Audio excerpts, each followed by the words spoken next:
في 4 نقط. ماشي نعملها. عشان ما يسخنش ده الباب، ماشي ما يسخنش اصلا. لا لا بالكهرباء ما بيشيلش.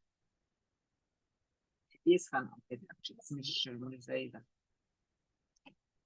ماشي بقى من شغلك وانا قاعد اعمل شغلي.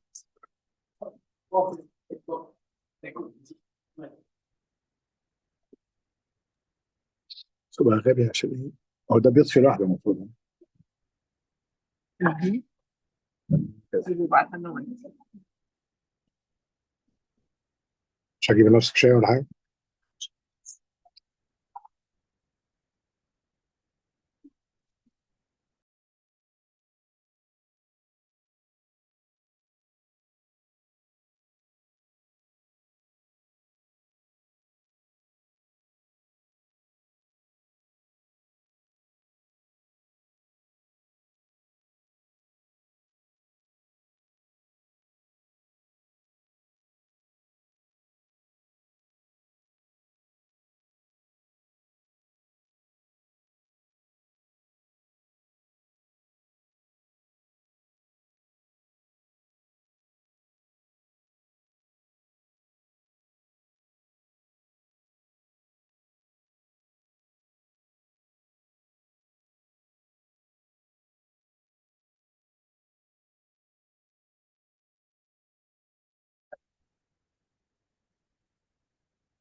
Greetings, Professor Moldin. We are just connected to Istania University.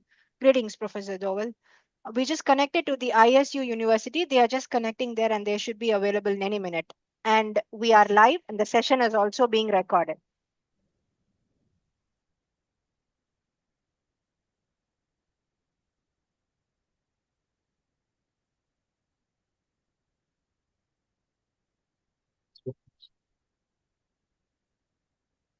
Hello and welcome.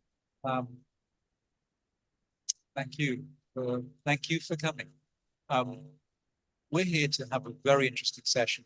We have 2 of us in person and 2 of our colleagues who will be joining us by video conference.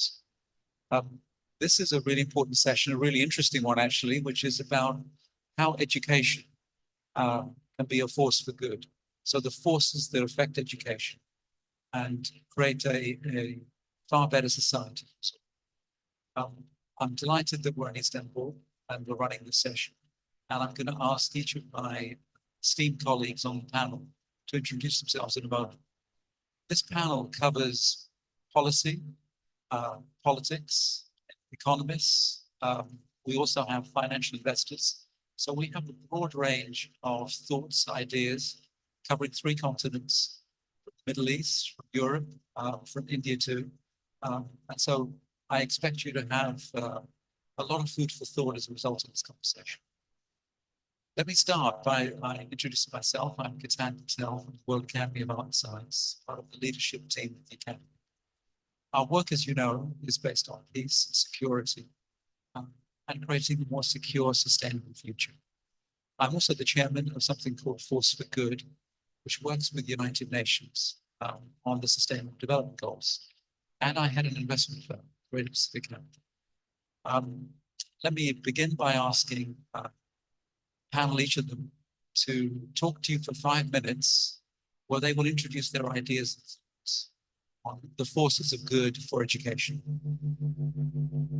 Dennis, I'd like you to kick off, please. Thanks, Ketan, and thanks for having me on the panel today. So first of all, to introduce myself, my name is Dennis Naughton. I'm a former Member of Parliament in Ireland. I was Member of Parliament in Ireland for 28 years up to last month. So I'm a recovering politician at the moment. I'm a former Minister for Communications, Climate Action and Environment, Energy and Natural Resources in Ireland. And more recently, I have chaired a working group within the Interparliamentary Union. The Interparliamentary Union is like the United Nations, but it's where parliaments come together every 6 months. 186 parliaments from around the world. And I chaired a working group on science and technology, which has been looking at developing the interface between science and academia and the parliamentary community to help drive evidence-informed decision-making. And Ketan and myself were talking yesterday about some of the challenges in terms of delivering the Sustainable Development Goals. And he talked about the issue of good governance. And I think one of the challenges in relation to introducing good governance in some parts of the world is, what is the motivation for that? What is the reason why governments and parliaments should change the way they make decisions, change the way that they regulate society? And I think you need to look at the social impact in terms of the changes in governance, the social impact that it has on each individual society, the positive impact that it can have on society. And I think one of the things that the World Academy has been pushing is this concept of human security for all. And human security is a mindset change, really putting the individual at the center of problem solving, looking at a problem from the perspective of an individual and their well-being, and developing policy from that concept up. And I think in terms of changes in relation to governance, this is an approach that can be taken very effectively in convincing parliamentarians and convincing governments to change the way that they regulate their particular society. And I think what human security does, and we've developed within the Interparliamentary Union a toolkit for parliamentarians on applying human security, particularly in the whole area of peace building. But it improves our understanding of the changes that need to be made and the impact that they will have. It facilitates us in being able to communicate that with our constituents and to be able to advocate for action. And in my own role as minister, I had a similar challenge to deal with in terms of governance in Ireland. I was the minister in charge of energy and environment policy, and the regulatory and governance changes that we make today will only have an impact in 10 or 15 years' time. And a lot of the time, the officials that I was working with within my department would make a choice that had long-term repercussions for Irish society and the Irish economy, but they were only looking at the short-term decision in terms of the change in the governance today, not looking at the long-term implications. And one of the things that I try to instill within the officials within my department is to look at the changes from the perspective of an individual. How are these changes going to impact on them? Are they going to impact positively or negatively? How can we mitigate against those negative impacts in terms of the way that we change the regulation, in terms of the way that we change the governance of energy policy or environment policy in Ireland?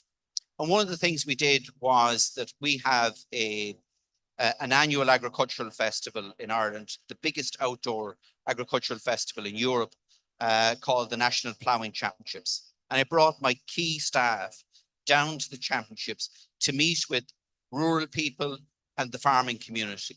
And as a result of that, they could envision what these changes mean for an individual that they had a direct engagement with. So the point I'm making here is, I think in our education system, we need to enshrine human security for all into the development of our education system, so that students not only look at education from the point of view of the impact that it can have on society, but the impact that it can have on individuals and how changes can impact on individuals both positively and negatively. How can we mitigate against the negative ones and enhance those positive aspects? And I think if we can do that and we can instill that within our education system, I think that's a tool and a concept that can withstand technological change, can withstand the changes that we're going to see, significant changes we're going to see in employment and employment types over the years to come. But those particular skills, as I say, would stand the test of time. Thank you. Thank you very much for that, Dennis. Lots of food for thought there. Let's have each of the others articulate their thoughts too. Mohammed, you have a very fascinating career. Would you mind seem to give us a quick synopsis of that, but outline your thoughts on the future of education as a force? Right. Thank you. Thank you so much. I hope that you can hear me well. I'm in connection from Casablanca to Cairo, and I hope that the connection is helpful. Can you hear me? Yes, we can. It's good. Very good. Thank you so much. My name is Mahmoud Muhiddin. I'm special envoy for financing the 2030 development agenda for the UN. Before that, I was a senior vice president at the World Bank Group and executive director with the IMF, the International Monetary Fund. And before doing that, I was in government as a minister of investment. And for the whole career, at any point of time, I'm very much proud to be an academic and a professor of economics and finance at Cairo University in Egypt. And I'm a fellow of the World Academy. And let me build on the excellent points just shared now by the Honorable Minister in his points of emphasis and the role of governance and government in enhancing the opportunities for education for all. And I just like to go back to some of the facts after the many shocks that the global system was exposed to. And actually, the worst of them all is the one that didn't really get adequate attention. People talk for good reasons about the impact of the health shock and its impact on education, especially on prioritization of spending in different areas, good for health and the mitigation of the pandemic. But some countries had to cut from the education spending. The other thing that while countries under the lockdown, some of them were able to resume education through digital means. Others who are lacked digital connectivity or even electricity were really denied a couple of years of education. I'm not here even talking about the quality of education. Of course, the impact of wars on disruption of education and the attention that should be given to the learning institutions cannot be overemphasized, either in the war in the Ukraine or in the Middle East or in the conflicts as well. So we need to put all of that into consideration. So when people say that the SDGs are on track, and based on the recent UN Secretary General report on the Sustainable Development Goals, we know very well that only less than 15% of the SDG targets that we can measure are only on track, and 55% are either significantly or slightly off track, and worse, 35% of them are worse than where we started back in 2015. Problem is, I was saying that there are shocks to the system like wars and pandemic, but I would say that one of the worst causes of concern, and this unfortunately with a lasting impact, is the issue of implications of debt in the global south. A recent World Bank UNESCO report is reminding us that under the education finance watch, there is a growing weight of debt servicing. We know countries in Africa spending more on debt service, or even just the interest on debt, more than what they spend on education and health put together, as per a recent report by UNCTAD. And we're coming with very much concerning gaps as well when it comes to learning and per capita income. So say for Ireland, for instance, an OECD advanced economy, the average for high income countries is around $8,500 per annum, compared to $55 per annum for learners back in 2022. Good for Ireland and the countries in the advanced economies, and we need to do even more than that, and prioritizing education, as the minister said. What we need really to be concerned about is the kind of share of spending for education and education facilities and the educators as well in the countries of low income and low middle income countries. What can we do then about it? Of course, we can go on forever complaining, but this is a kind of work that has to come under the implementation of theories of change. And for change to happen, we need three elements. We need finance on abundance from public and private sources, including from businesses and philanthropies. In some countries, including mine, you can see that the heavy burden of education is coming from the household sector, not necessarily from the government budget, and definitely not from the business sector. So that needs actually to be incentivized. The other thing that we have seen, digital transformation, and I would say that the two forces of change on sustainability and digital transformation are strongly linked with what we are doing better in terms of the quality of education.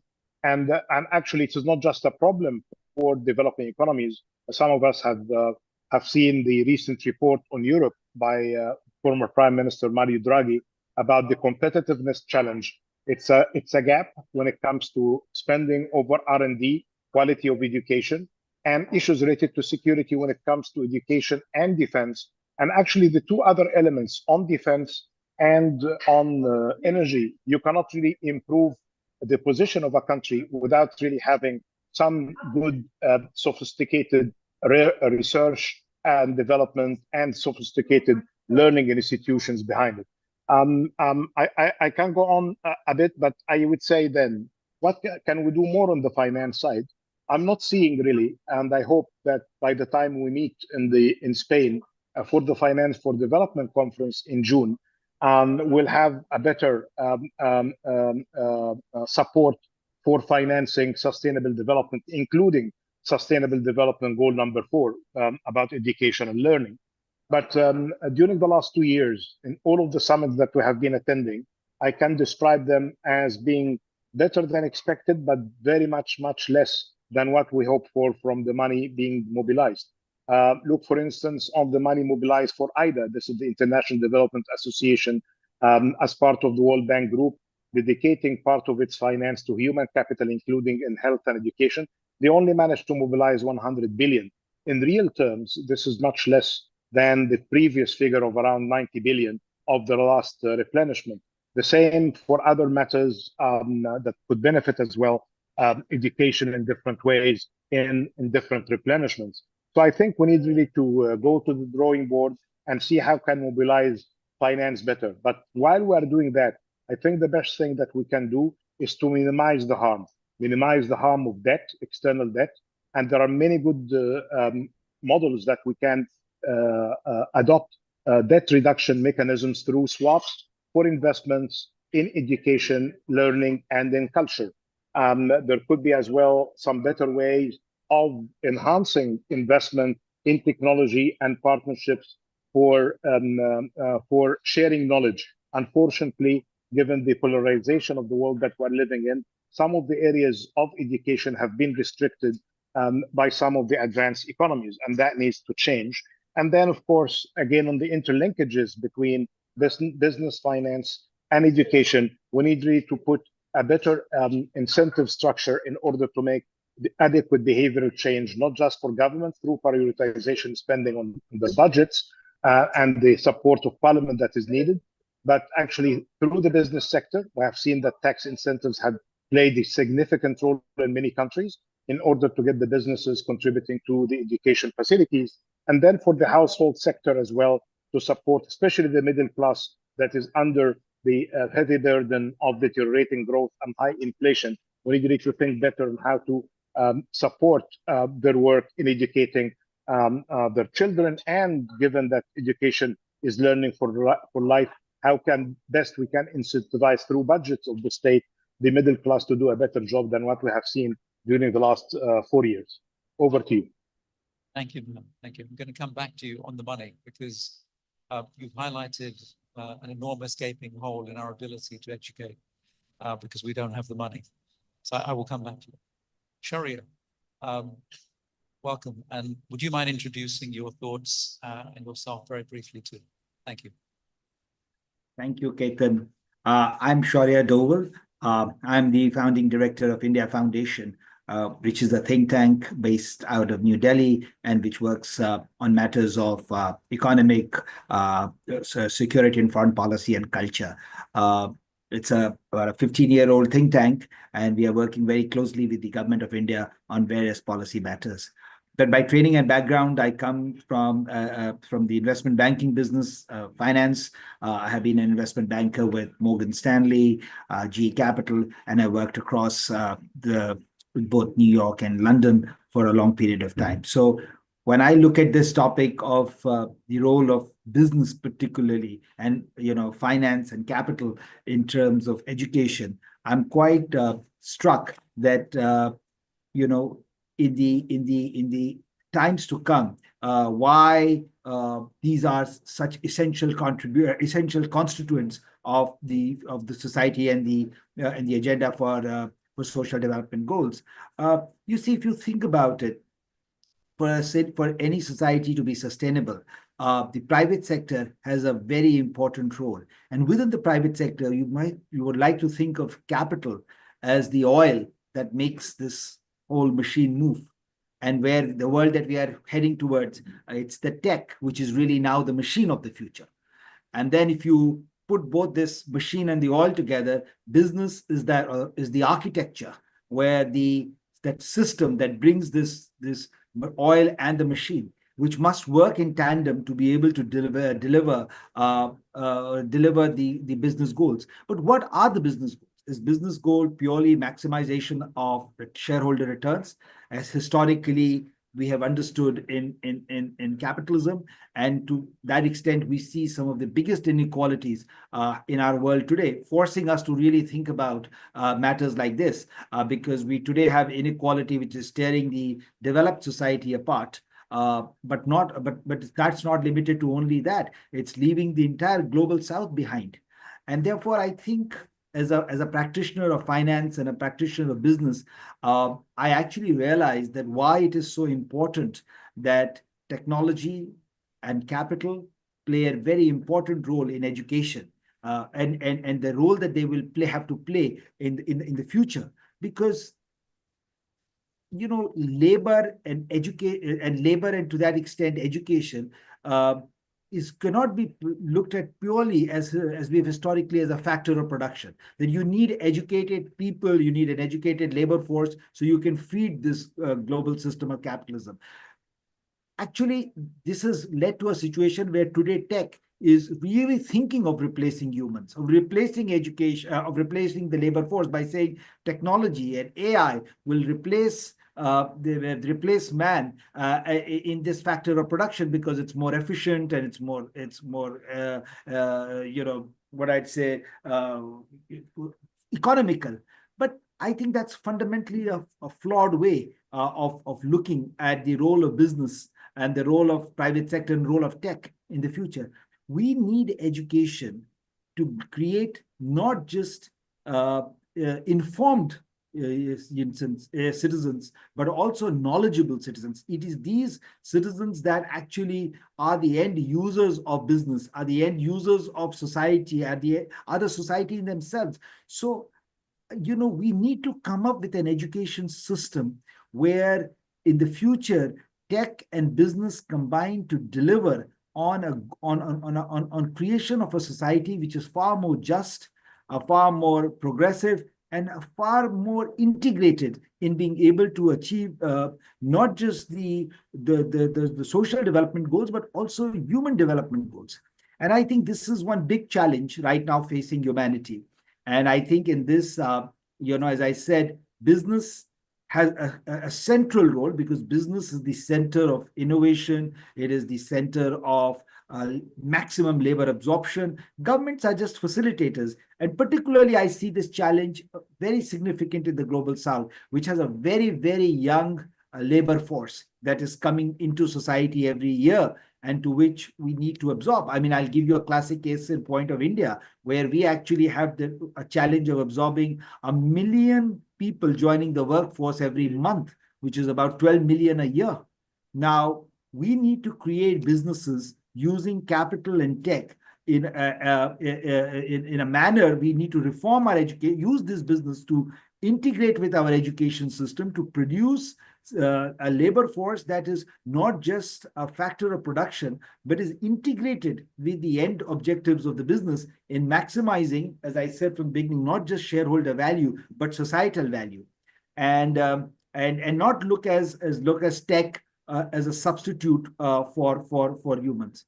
So, and I think if business fails to meet this challenge of our times, then we are looking at a world which will further enhance the inequality and further increase the level of strife that is, we are starting to witness across societies all over the world. And I just think that this is just the start of the economics order that we have put in place. And if it is not corrected, and I think the only correction can happen through education, is not corrected real time by policy planners, by politicians, by industry leaders, by academics, then I think the world is looking at a very, very grim future for the coming generations.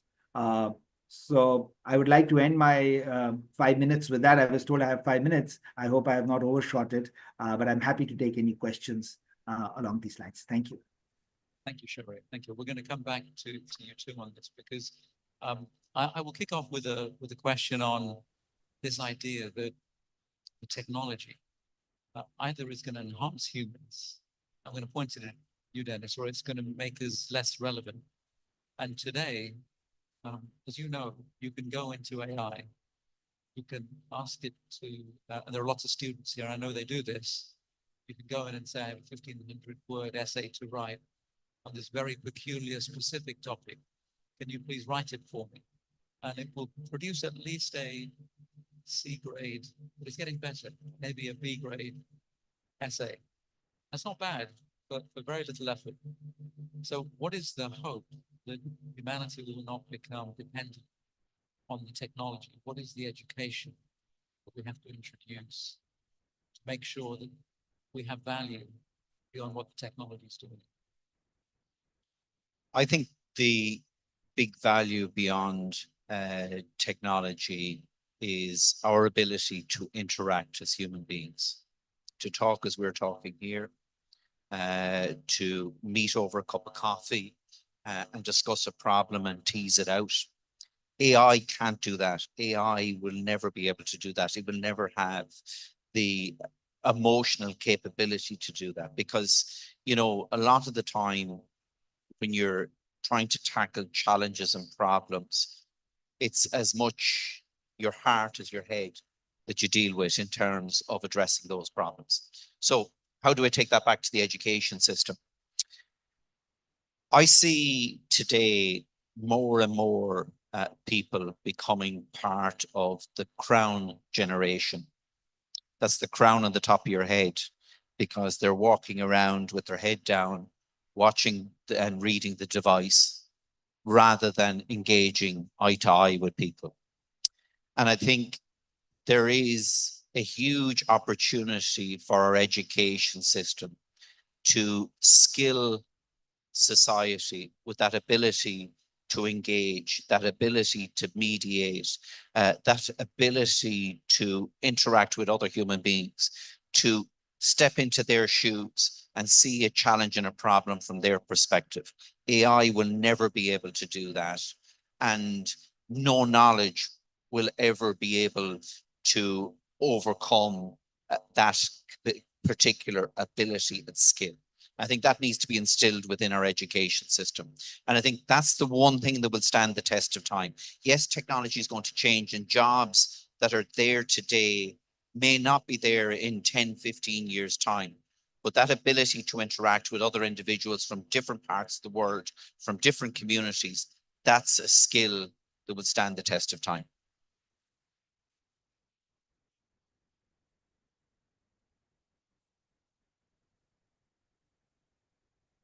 Let's see if this goes. Yeah, I'm going to come back to you. Ethan, your mic is not very audible.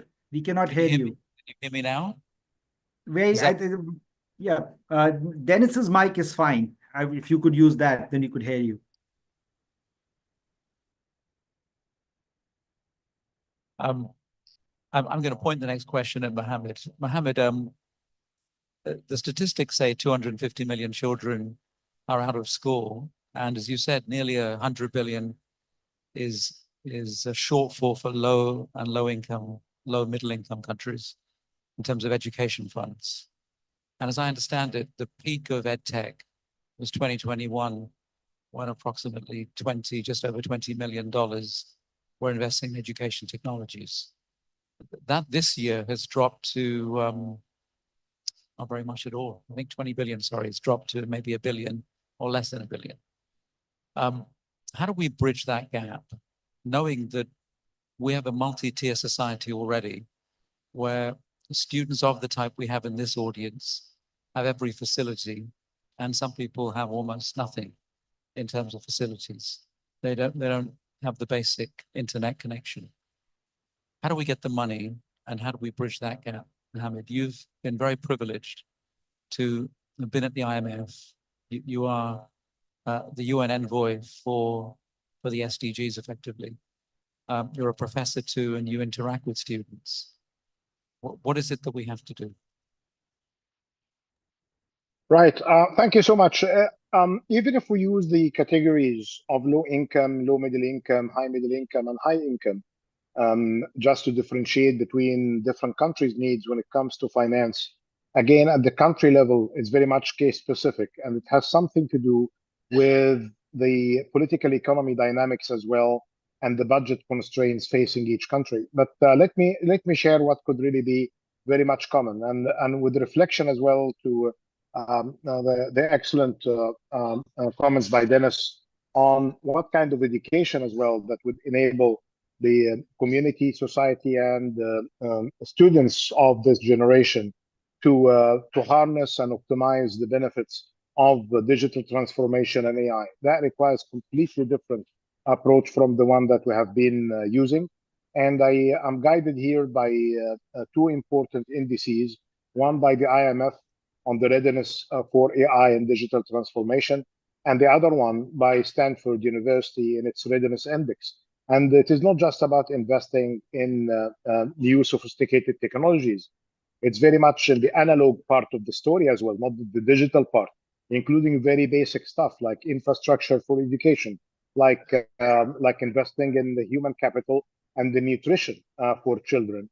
That like investments as well in the ecosystem that is really managing the new waves of technology. There are two ways about it, as we have seen it since the first industrial revolution, that people can really say, well, hey, these kind of big disruptions are going to complicate our lives, and let's stop it. We know very, very well that you cannot really stop it. And those countries in the past that denied themselves access, including back in the day in 1820, when China stopped that, they lost almost 2 centuries of progress until they recapped and they pushed hard for transformation. So when we see this, yes, the technologies have their own short-term, mid-term disruptions. There are going to be losers and winners, but we need really the society at large to be a winner of this. And that would not really happen without adequate finance and investment. And you cited the right figures here. And actually, before I get into the figures, I'm just being reminded by a very important, insightful observation by a Nobel Prize laureate, Mike Spence, who said, when it comes to these technologies and their impact on competitiveness in particular, we tend to emphasize their short-term impact and undermine the long-term impact. So for countries like mine and my neighborhood in Africa and the Mediterranean and the Arab countries, I would say, don't stop it, embrace it, but get your system, the whole ecosystem, to be ready for that. You need to have investments in the human capital, investment in the digital infrastructure, including electricity, and investments as well in the resilience of society to deal with these shocks. First one comes to mind is the issues related to budget. The budget of the state is the statement of priorities of the state and its people about where to get the money. Great, yes, that business sector can do something, but without the budget of the state doing two things. First, doing what it should be doing in areas that the business sector will never, ever find it rewarding to do it, unless they are going to be tackling it from philanthropic kind of behavior, which is great. That needs to be incentivized through tax systems, and we have seen wonderful stuff done in this area. But the budget of the state needs really to prioritize education and health more than ever before, including putting a floor on what we should be spending as a portion of the budget and doing more on the local budgets as well, not just the national budget. The second one is to, through the state budget again, we need to incentivize the private sector to do a better job than what it does now. I think Shoria mentioned what the business sector can do in different ways. As philanthropies, this could be one. But the other thing is basically operationalizing SDG 17 on partnerships that we have seen very good, successful partnership. I was at Warwick University, and what distinguished Warwick from other universities in the UK, this kind of strong partnership between the industry based in Coventry, Birmingham, and the West Midlands, compared to other universities that were not really linked to the industry in terms of training, skills, and having more of the applied practices, while students, especially in manufacturing and the business schools, had the kind of exposure to from the early days. The last thing is basically what can the rest of the world do for that? We need to realize, and this is a bigger topic that, as I said, is going to be discussed more in Spain. We are in a completely different world from the one that we designed the official development assistance with the end of the Second World War.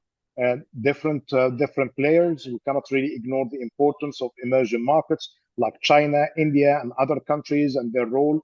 And they have opportunities to participate in this kind of transformation of engagements. Some of them are able to provide funds, but others could really do more in partnerships through knowledge sharing.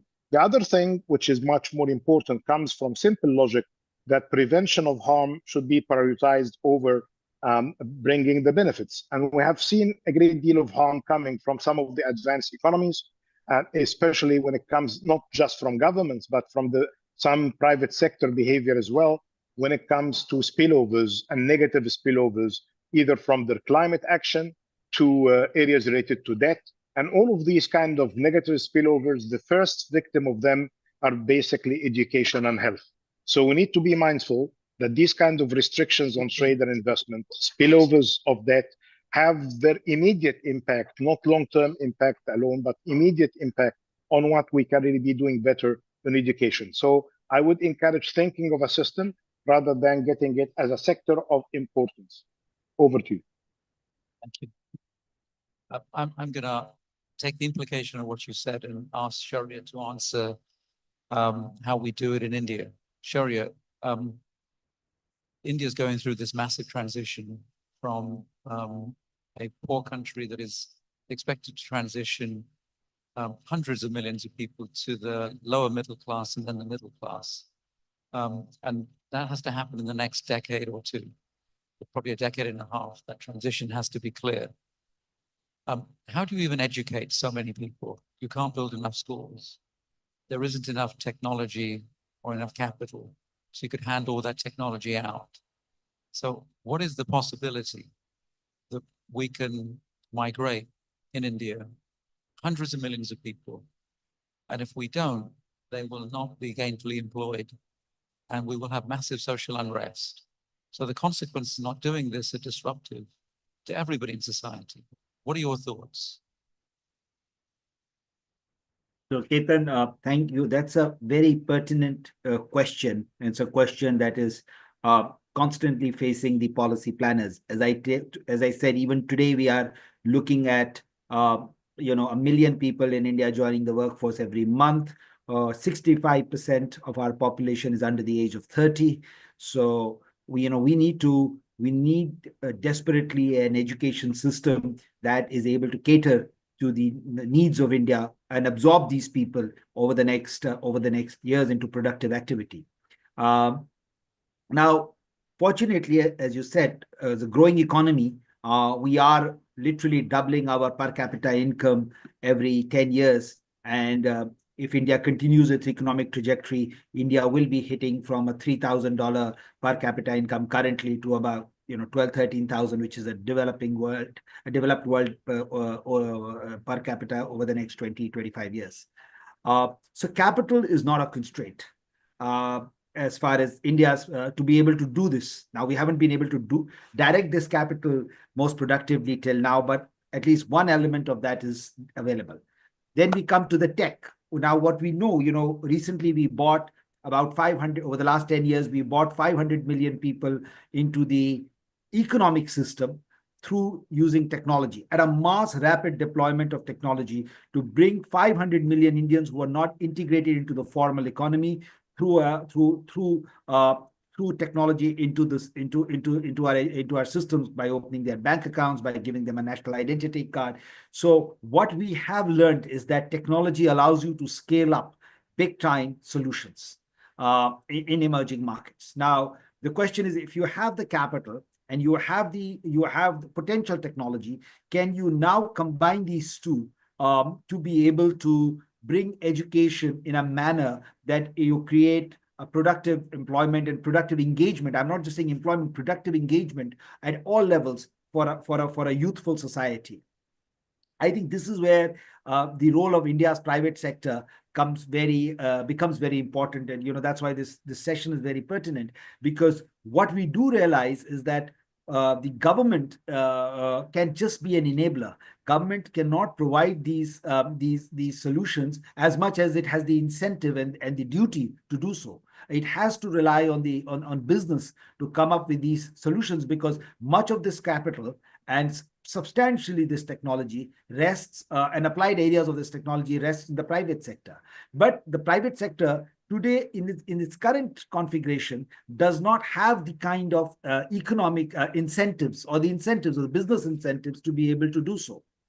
And I think, unfortunately for India, failure is not an option. India has to come up with a solution in real time to be able to solve this conundrum. And I think if India does, as it has demonstrated with its economic integration of 500 million people, that it can be done, India will provide a solution to the entire global South, because this problem is not just confined to India. This problem will manifest itself in big time in other parts of the world, which might not have the luxury of a fast-growing economy and a technological base. So this is India's challenge, and India is experimenting with many such ideas. Unfortunately, I have no one such idea that I can tell you that we have been able to successfully scale up. But we do know, and we have to find answers, that it has to be technology led. And to that extent, that is clear, technology and private sector led. Sure, that's very interesting. And Dennis, I'm just going to pre-warn you. I'm going to ask you: do Europeans really want to work hard anymore? But before I do, I'm going to ask Mohammed a question to take Sharia's answer, where he's saying private sector and technology are the answer. But Mohammed, and we have 15 minutes, so I'm going to ask you to keep it to like 3 minutes so we can do a few more rounds of this. Business at scale and capital at scale does not wish to go to Africa, it seems.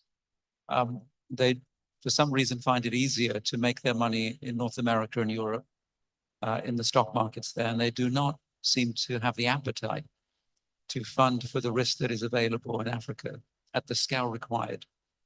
So if Sharia is right, and I think you said similar things, and so did Dennis, that it's technology and it's the private sector, but they don't want to go to Africa, what is the answer?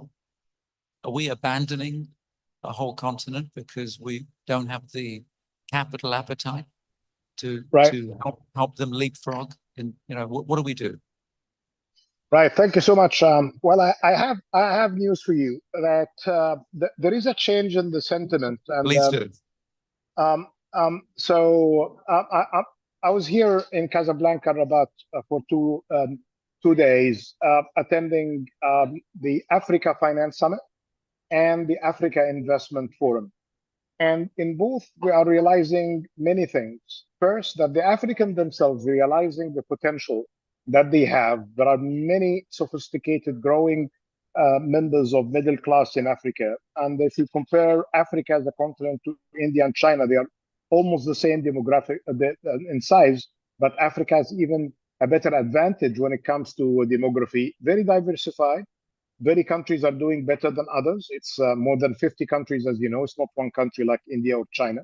But again, there is a great deal of diversity there, and there is a very much aspiring middle class to do better for themselves and for their family. This is one. Second, that the continent has been for quite some time victim of negative perception. The recent global emerging markets database telling us that the default of credit in Africa is much, much less than what is perceived. And this is a lost opportunity, not just for Africa, but for the investors who are not really seeing the opportunities with growing population, with countries of high growth. If you check the Economist of this week in their forecast for next year, citing the IMF, 20 countries around the world, including India, but actually 10 of the countries are with high growth in Africa. So 20 worldwide and 10 of the high growth, more than 6%, are in Africa. So the issue here, we need to keep updating the information, and many thanks for asking me this question, because we are seeing many changes, and actually in many cases we could be just victims of the old news, or as I was talking to some of the media gurus here based in Senegal and Cote d'Ivoire and Zambia yesterday, that the bad news fly faster and get more attention. But here I think we need to do a better job in sharing the information. One more thing, and again, building on the good comments by Shoria just now, it's good to see the high growth as it happened in India for like almost a decade now.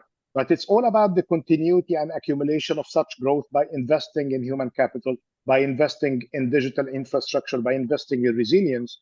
And we have seen in the stories of big transformation that happened during the last century and in the early years of this century for countries like China, Singapore, and Korea.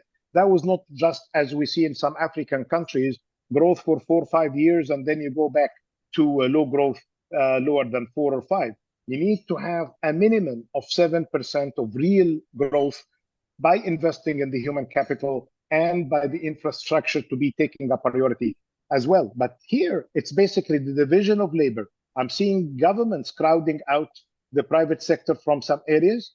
And because of that crowding out, they spend less on education. That should really primarily come from the public sector, with private sector to be incentivized to do more trusts and more endowments. You are in a country, in Istanbul, one of the most beautiful airports in the world is in Istanbul. It's a PPP, it's public-private partnership.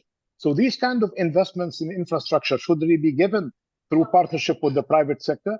And then we need to do more on education and health, and incentivize the private sector, as Shoria was mentioned, in order to do something similar to what has been happening in Europe and beyond, and in the US, when you see all of these kind of big universities, big labs, scholarships are now incentivized to the private sector to offer them. And there are existing models, but we need really to accelerate and scale up. Over to you. Thank you. That was a cheeky question on my part, in the sense that how could we possibly leave 1 billion people behind anywhere in the world? But the tendency of capital has always been, as you know, is better than I do, to flow to where their risk return or perceived risk return ratio is better. So I'm going to come back to you, but we may run out of time. And it's my cheeky question to you also. From my accent, you know, I live in London, right? So here's the question really though. If AI makes life easier for a student to pass the exams that we have today, we clearly need the curricula to change so that we start to ask very different questions. But we also know that COVID broke the habit of people coming to work.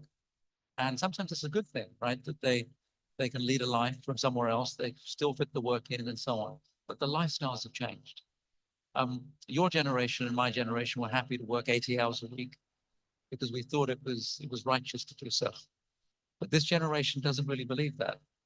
So what is the future when India believes somehow failure is not a possibility? It's not an option. They have to somehow use private sector capital and technology to raise hundreds of millions of people or face massive unrest. Africa is after that, expects to find all the pockets of good investments, attract the capital, and be bursting with energy to come on the world stage. Europe had that time, but Europe is one of the most important regions of the world for stability and peace and unity, the union itself. So what will sustain the energy of Europe in terms of education and the next generation coming through to play their role? Very simple question that you're asking me. Just can I come back on one point first of all, and then I'll come to that question.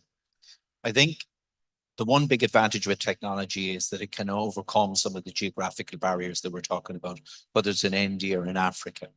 But in order to achieve that, you need to put the investment into the basic infrastructure, connectivity and electricity. They're two vitally important pieces of infrastructure that need to be built out to a far greater extent in India and especially so in Africa. And coming back to my original point, I think if you can develop a good governance model in these countries, that will facilitate private sector investment coming in, putting the investment into the infrastructure, because infrastructure is a very easy return in terms of the investment, in terms of capital investment over a period of time, if the governance structure is right. And that then will facilitate the build out of the digital economy, both in terms of employment and in terms of education. Coming to the question that you have asked me, there is a huge challenge absolutely in Europe. Lifestyle has changed significantly since COVID. People are now more focused on well-being, and it's a word that people are discussing far more. I think what you're going to see happen, particularly in Europe, is people working smarter, utilizing AI, and trying to use what is innately human to build on top of what the AI can generate. And absolutely, the European economy is going to have to reinvent itself, because a lot of what our economy has been built on to date is going to be overtaken by AI, is going to be overtaken by innovation in the likes of India and Africa as the digital landscape levels up. And there's going to have to be a new iteration of the European economy if we're going to be able to succeed. What we need to do within our education system then is to develop the skills of innovation, the ability to adapt and the ability to innovate. Those two skills are skills, I believe, that will stand the test of time. Thank you. Look, we're in the last 5 or 10 minutes, so I'm going to try and ask you just to headline. I'll ask you a question now, please. Just headline it with your deepest insight for the group here that are watching. Mohammed, to interconnect, to connect all the countries electronically, as Dennis says, in Africa, is a huge undertaking and a massive infrastructure investment. And you have understood this problem for a very long time. Be very frank with us. Do you think anyone has the appetite in the next decade to make that investment so that at least the infrastructure of telecoms is put in, that the $1 billion to $10 billion required for each data center also put in, so that people in Africa who have the right to be educated and build a future will have that right? Headline, please. Yeah, very briefly, not necessarily through individual investors, though I see some of them are engaged in this area, including some of the leading private equity firms based in different countries, including here in Morocco, in Egypt, in Cote d'Ivoire, in South Africa, in Namibia. I'm just giving highlights of countries that started to be a base of private equity participation in areas related to digital transformation. But actually, the institutions, you may have got some updates on the 300 million initiative by the African Development Bank and the World Bank to connect 300 million people and the household there with electricity, because we cannot talk about digital transformation and being beneficiaries of AI or contributors to the fourth industrial revolution without the basics that we have 600 million people without electricity. Good news is that the technology is becoming much more affordable given the economies of scale of China and inventions coming from the US and Europe. And there are some technologies as well available coming from India in areas related to battery and all of that in terms of storage of electricity. But here I think it's going mainly and primarily to be with the intergovernmental multilateral development banks through the investments in the basic infrastructure. And there will be opportunities for the private sector in some areas, including on data systems and data storage. And there are opportunities that we're seeing there. And we have seen as well some good partnerships linking the investments in digital transformation with energy and the water systems because they are strongly interlinked. So it's all about the business model. But we need to think more of the comparative advantage of each dollar. If the dollar is public money, it has to go to public source. If it is a dollar with private sector returns, we need to emphasize that. I'm more optimistic now that we see these kinds of opportunities. Yes. And finally, that each one of us in different ways spoke about existential threat. But these kind of existential threat will not really just be solved by individual contributions, but by political leadership to make the transformation at scale. Thank you, Mohammed. And look, I've reached the end. We've reached the end of our time, and I want to thank everybody for listening intently to this very interesting audience, this very interesting group. And this panel have touched on so many important issues. And I come away with hope that actually we can solve these issues, deliver human security for all, one of the important campaigns of the World Academy, and every individual can realize their potential. Thank you. Thank you. Thank you so much. Thank you very much.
Check it. Yes, now we have the microphone.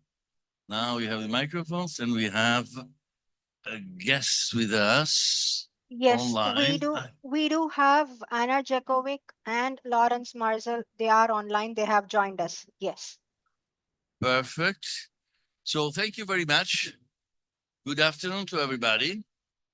This is a session on the art of mediation, negotiation, and effective human relations. It's what we normally call the road less traveled in terms of achieving peace. First of all, we have to admit it. Lately, the political debate is getting more and more inflammatory. The practices, the rhetorics show intolerance in many ways, especially political statements. So there is lots of demagogic approaches and less substance. This seems to be the leitmotif of today's politics. So it's very important for the present diplomats, for negotiators of all sectors. It's not just the political negotiators, it's also in the private sector, is in all businesses of the world that you need good skills to interact with people. This is a so-called soft skills that very often are not taught at universities. People naturally come on with and grow and develop these skills. If they don't, they are in trouble. And this is what we discover more and more. So who doesn't is now compelled one way or another to catch up, to develop these skills. And so I think that it's very important to really develop the ability to reach agreements, to not necessarily reach consensus, but have a dialogue, start a dialogue, even with the worst of our enemies, even with those that we dislike. It's so essential in terms of peace building, in terms of advancing also our private, local, national, international interests. So the session this afternoon is about how to combine principles and pragmatism. So what are the principles? When I talk about principles for mediation, by the way, is a process to forge an agreement. It's never a static process. It's always something that develops, that changes, that keeps on changing. So what does it take in order to have a good approach to mediation and negotiation? First of all, we need to know where we stand. What is our attitude? If you are a mediator, it's important to have a sense of impartiality. If you're not impartial, if you take sides in any kind of negotiation where you are supposed to be the in-between person to help the process, then of course you become irrelevant. So that's not what you want to achieve. In any negotiation or mediation, you have to prepare this, do your homeworks.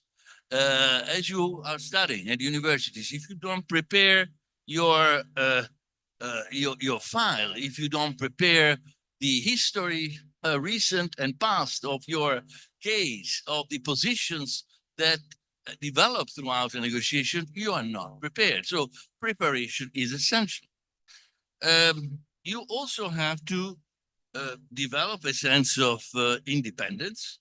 And through that, you also get confidence in yourself, confidence in your means, and also the ability to listen to the others.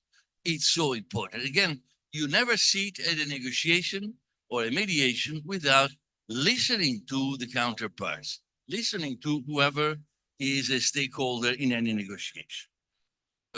So you need to have analytical skills. You have to analyze And in order to analyze what is the very first step, the very first step is to observe. I always keep saying observe, observe the reality, observe how things keep changing. It's not the same thing as reading. It's not the same thing as looking. Observing is something that really gets into the issues, gets into the people, gets into the essence of what we are and what we want to portray. And then other values like being respectful, and therefore respect and have a sense of solidarity, a sense of responsibility, respect for diversity, and therefore also for gender, for cultural differences. So there is an ability that we need, or abilities that we need to develop to have a common vision, and also don't be afraid if there are unmet expectations. If sometimes we think that this is what we're going to achieve, but we are not achieving it immediately. You have to have patience. Time and patience are the best performing warriors. You know that from Tolstoy. And therefore, I finish with this general principles, but I consider essential for our own behavior in any negotiation is creativity and flexibility, ability to really adapt to different circumstances. If we don't have that, if we are in a straitjacket, we will not be able to communicate. So I really insist on these principles as the foundation of any business that you're going to develop, and interaction. That's why we are talking of not only of mediation and negotiation, but also effective human relations. So I have here with me today the privilege of being accompanied by real experts in this field, and I will call them according to the program. David Schickweise, who is Vice President of the Swiss Forum for International Affairs, Fellow of the World Academy of Art and Science, and also of the Geneva Center for Security Policy. He was the Chief of Staff of the Director General of the United Nations in Geneva, and I have the privilege of being a friend of his for over 30 years. So at least I say it. I mean, candidly, I admit that we are friends, you know where we start from, but that does not mean that he doesn't have to deliver. So David, the floor is yours. Tell us, what does it take? What is your suggestion? What is your, and also bring us some of your anecdotes, because I know you have so many. If you can, we have a few minutes of effective negotiations. What are the techniques that you suggest that can help in any of our interactions with people? Thank you. Thank you very much, Donato. Our friendship is a privilege for me, but you don't have to mention the years. But I'd like to reiterate our thanks to Eastern University for hosting this very important conference. And all the participants, the partners here, because we have an incredible collection of talent from different walks of life and aspects, all join into the same future of education. We're talking about youth. Youth is humankind's biggest asset. It's a reservoir of talent, of energy, of optimism. At the same time, youth is a coil of pent-up negative energy, poverty, hate, fear, and vengeful frustration. And they coexist. And our job, biggest goal, is to enlarge the first and diminish as much as possible as the second. I think it's easier said than done, because everything that is going on in the world is working towards, or against rather, this towards defeating this purpose, against this. I've actually coined a phrase to describe this belligerent uncertainty. it's belligerent because the use and threat of force, despite the admonitions of the UN Charter, admonishments, is still or again, the tool of choice of interstate relations. And uncertainty, because this course of action is fraught with uncertainty, because those wielding these tools of threat of force and force with such abandon have no idea where this belligerence of theirs may lead. So, you know, it's ironic, but at the end of the first quarter of the 21st century, the third millennium, we are in a situation which is more dangerous than the classic Cold War. You know, diplomacy, both bilateral and multilateral, is sidelined.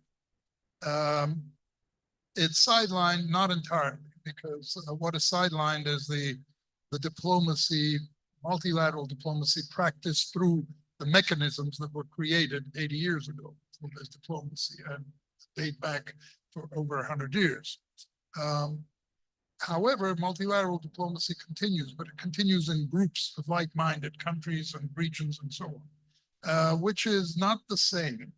And it doesn't help bring positions together. What it does is it actually draws them further apart. All of the above makes for a very, very difficult and precarious situation in the world. We're not yet in a world war, but we are living in a world that is at war. And that is very dangerous. And I'm afraid, despite our wish to see the Westphalian gene diminish, I think it's back with a vengeance. But what is our goal here? Our goal is to ensure that the new generations, current new generation, youth, and future generations do not fall back into this vicious cycle of conflict and of hatred and of vengeance. In this context, of course, higher education built around the university concept practice is extremely important. This is where you inculcate the good citizen elements of education. I would argue, however, that pre-higher education levels are extremely important, because if you have a young person, a teenager, coming to a university level, but already with a poisoned mind and frustrated with the vicissitudes of life, conflict, loss of parent, or other problems, you have a soul that is already affected, and that soul is very difficult to.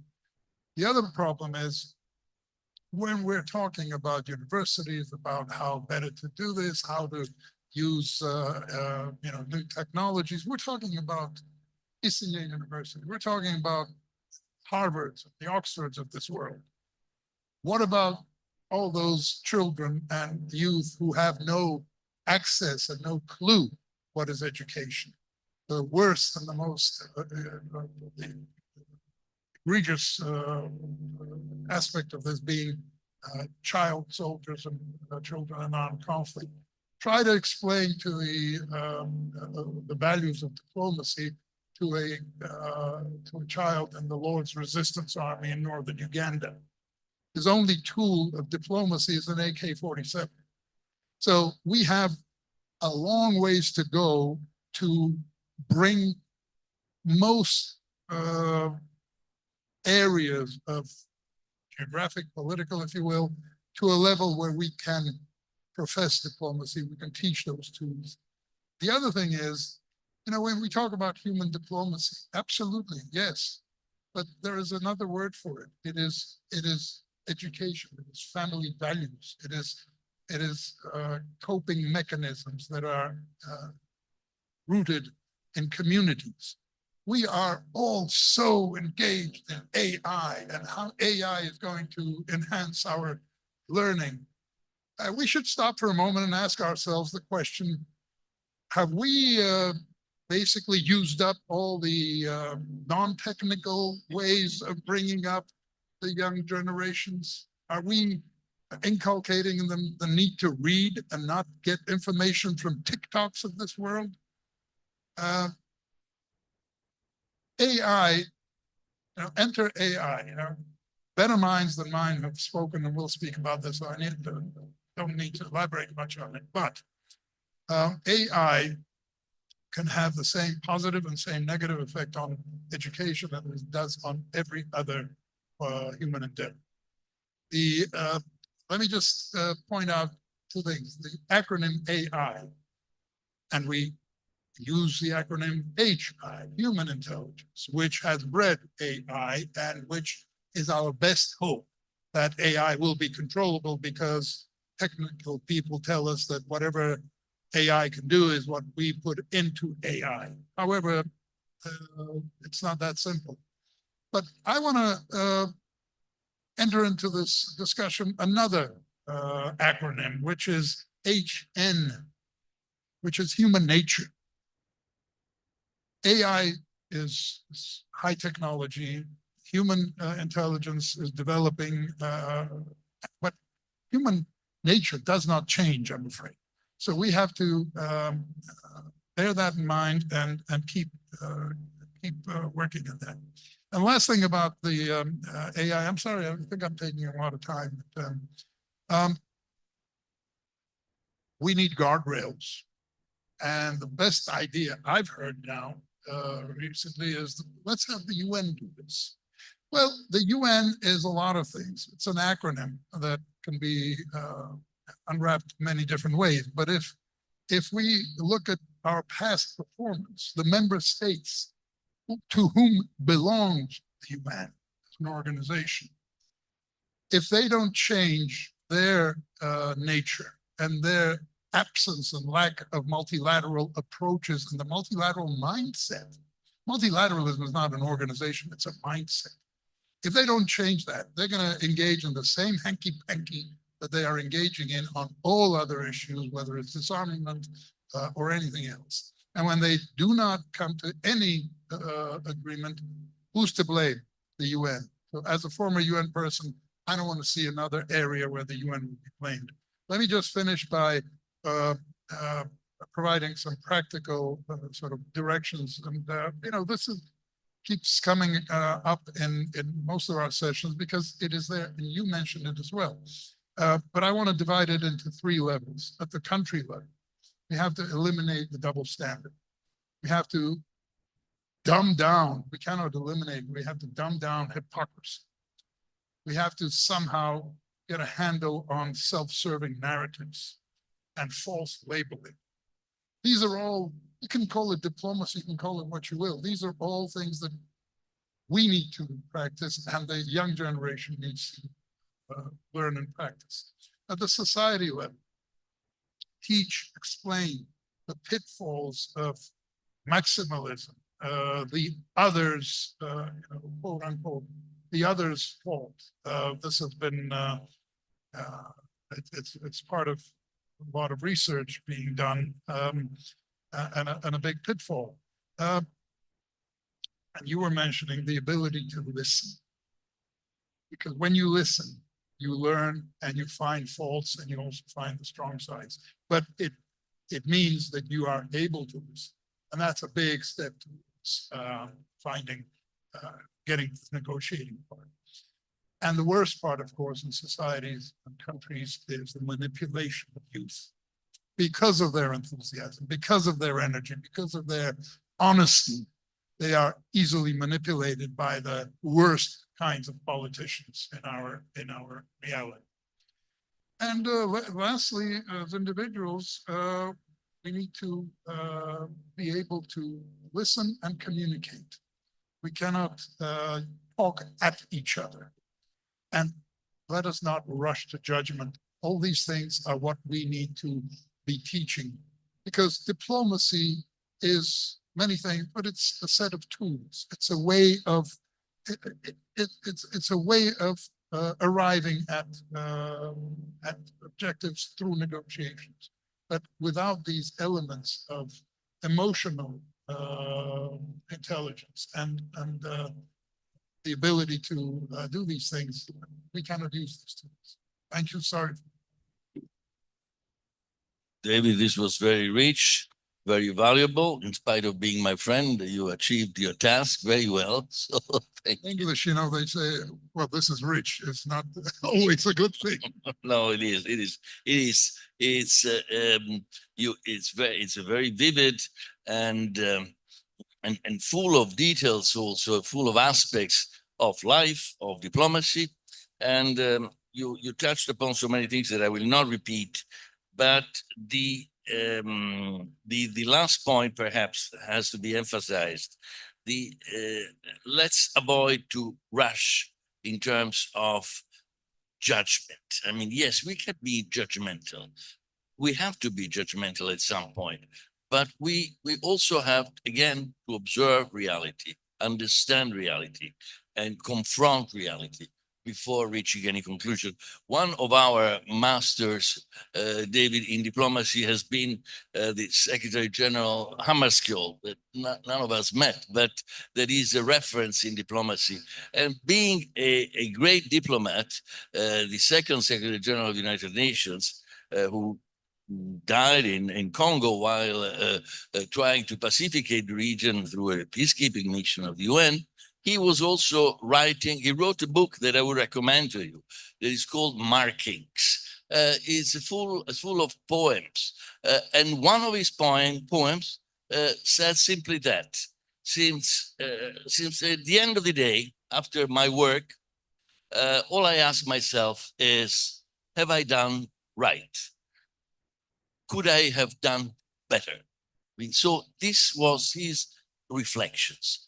There is always a way to do better. There is always a way that we can improve on what we have done. And there is no problem in having doubts. Keep the doubts for yourself, but go on. Now, as we go on, we have the second speaker today is Ana Jerkovic. Ana also is a diplomat from the Ministry of Foreign Affairs of Croatia. She deals with European affairs in particular, and she is Vice President of PAGUASH, Croatia. She should be online. Ana, are you with us? Yes, can you hear me? Yes, we can hear you. We hope that you heard what we have been saying until now, and that this reverberates with you, if not resonates with you positively.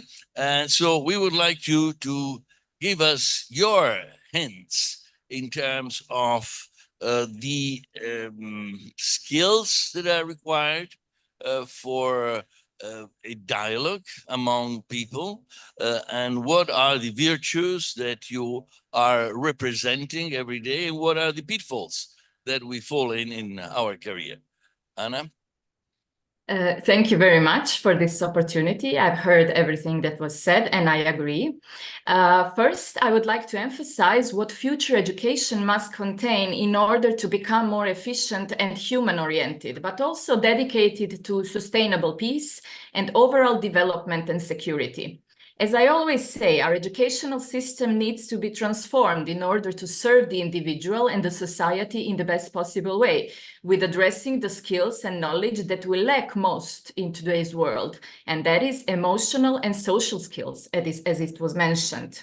Today, we lack emotional intelligence, empathy, patience, respect, and understanding. We live quick as consumers. We don't fix things. We throw them away. We don't invest in relations. We easily find new ones. We don't have the patience or will to fight for ideals, no respect for the different, and so on. We think we are the smartest. We think that we are superior. Often we lack self-criticism and self-observance, and therefore we live in a virtual safety. But as we witness, safety and security are fragile because we do not have strong foundations on which we could build them. Strong foundations are never material. They are moral, ethical, and spiritual. The individual will never feel safe until we discover the true purpose of our existence, not only as individuals, but as humankind. Most of us, namely, accept the fact of existence without critical thinking or need to discuss it or draw conclusions from it in all fields of human activity. But in order to act as decent, constructive, and enlightened human beings dedicated to human diplomacy, nurturing the art of dialogue and understanding, it is essential that we address these philosophical questions on our origin and our human nature. It is the individual is not an island. We're all part of nature, part of humankind with the same spiritual roots and divine spark. Although we belong to different nationalities, religions, ethnicities, cultures, inside we are all the same. We are all subject to the same laws of nature without exception. And exactly this is what unites us and what makes us all connected. Knowing this, accepting it, and implementing it, only then we can act constructive and benevolent towards others and ourselves. Human relations today suffer from the lack of this understanding, whether private or professional relations, national or international. Diplomacy starts with understanding what is good for the individual and for the society. What is it that unites us? Why does the other feel insecure or threatened? The study on human nature, therefore, is a basis for all other behavioral and social studies and has to be included in the educational system. Through practical psychology and understanding the connection between the human and nature, between the human and its nature, and then consequently humans between themselves. But it is important to know the order of priority. First to know ourselves, then to know our place within nature, and then to know our place in the society. We can all agree that the art of dialogue, as well as mediation and negotiation, can be effective if we all have one common goal, the well-being and development of all without harming anyone. Sometimes we have to choose between more or less bad outcomes, but in this situation, it is important to keep the benefit of the majority in sight, justice, the sustainability of the result, and also it is important not to have any losing party if possible, a mutually acceptable agreement. In diplomacy, many different skills are required. We have to be rational, moderate, know psychology, and have an expertise in the related field. We have to take into account different narratives, language. We have to actively listen and observe, as we heard before. We have to be open and sincere, have empathy, make a friendly environment, build trust, be sure that we understand what the other person says and feels. The key word is, of course, respect, respecting the other party and the other person, but also demanding respect for our own views and perspectives. In diplomacy, we have to balance between power, justice, and interest. We have to foster dialogue, open and sincere communication, and try to reach compromise, no matter how long it takes. To conclude, diplomacy is a complex skill, but it is required more than ever today when we face the internationalization of conflicts and overall global insecurity. But these skills are universal and fundamental. We can all make our contribution to peace and be diplomats in our everyday life through human diplomacy. It all starts with us, understanding our connection to one another and our human brotherhood. From that knowledge, we harvest respect, understanding, empathy, and the privilege to make the right decisions for the benefit of all. Anna, thanks a lot for your address. Thanks a lot for being with us. I'm sure we will have a moment of interaction later on with some questions from the floor. If not, I will ask a couple of questions. I want to reiterate a couple of your points when you spoke about the moral foundations of human diplomacy. I definitely support your views. And critical thinking. Critical thinking is, in other words, what we were saying before, the importance of not jumping to conclusions, but analyzing the various realities that we are confronted with, and be ourselves. Let's not be afraid of being ourselves. And let's not, especially very important, and I can tell you that in my own practice, be ourselves means do not disguise for what you are not. And be aware of whoever disguises himself or herself into something else. Because the most important value is honesty, being yourself. That also helps gaining respect. Now, I want to go to the third panelist. I hope she is online. Laurence Marzal. Laurence, are you there with us? I'm there with you. I'm just behind you, in fact. Fantastic. She is the Senior Program Officer of the Interparliamentary Union. She's also the counterpart of the World Academy of Art and Science in a very important program that covers human security, that covers mediation and negotiation, that covers disarmament affairs, that covers the future of humanity as well. Why that? Because, first of all, parliamentarians are peace builders by themselves, are the ones that represent the people in parliaments, represent people in many venues across the society. So they are the elected ones. And being the elected ones, they carry a special responsibility. So the World Academy is accompanying the Interparliamentary Union that happens to be the oldest international organization and a very prestigious international organization based in Geneva that has also produced many recommendations lately in the field of human security, in the field of disarmament, in the field of diplomacy as well. So what I would like to hear from Laurence is what do you think is the role of parliamentarians nowadays, and what the IPU, the Interparliamentary Union, is up to doing? You know, what can we expect in the next few years in terms of this growing responsibility of parliamentarians, and how can you lead the way and tell us what is needed for parliamentarians from all over the world, I mean, to foster this dialogue, to help fostering the dialogue and understanding across cultures? Laurence?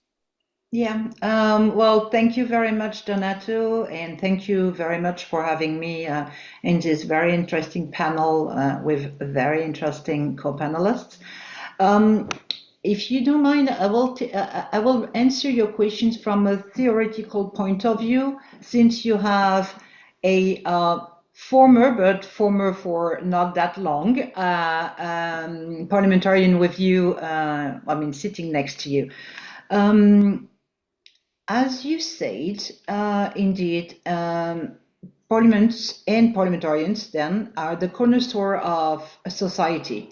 Their work, through their functions, are touching on every aspect of society and contributes to setting a direction for action. And when unaddressed divisions within and between societies pose significant challenges to peace and security, you know, there's political unrest, social inequalities, and cultural misunderstanding that fuels conflict and erode trust among communities, then the representative of the people, the parliamentarians, have this unique responsibility to bridge this divide. So they are, by nature, mediators when they manage to listen to each other, and that's exactly what you said in the very beginning. The start of mediation is to listen to others and to analyze and to understand. So they can bridge this divide, I mean, from different point of views, and including through using human security and trying to address root causes of conflict so that they don't, they stop. But parliaments are not only platforms for passing laws or holding governments accountable. They also serve as vital arenas for addressing grievance and fostering dialogue. And that's the whole point of it. When you start talking, when you can speak to others, when you can try to understand the others, then you can move forward. And mediation is a critical tool in this context. So by facilitating constructive communication between conflicting parties, parliamentarians can help create pathways for the resolution of a conflict, fostering trust in democratic institutions and reducing the probability of violence. That is both at national but also at international level. Mediation, however, is not simply about impartiality. It requires understanding that conflict is often rooted in emotions. And while political work is sometimes perceived as rational and objective, acknowledging the emotional dimension of dispute is essential for effective resolution. And this is something that you can call human relationship engineering, through which a third party can approach discussion and assist conflicting parties in finding mutually acceptable solutions.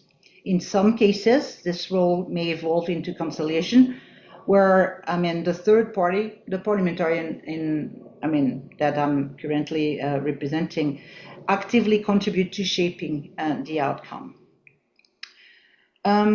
We do believe at the IPU that parliamentarians are more than lawmakers. They are peace builders, they are trust builders. And through mediation, they can strengthen the social contract between citizens and institutions and help bridge divides of our increasingly polarized world.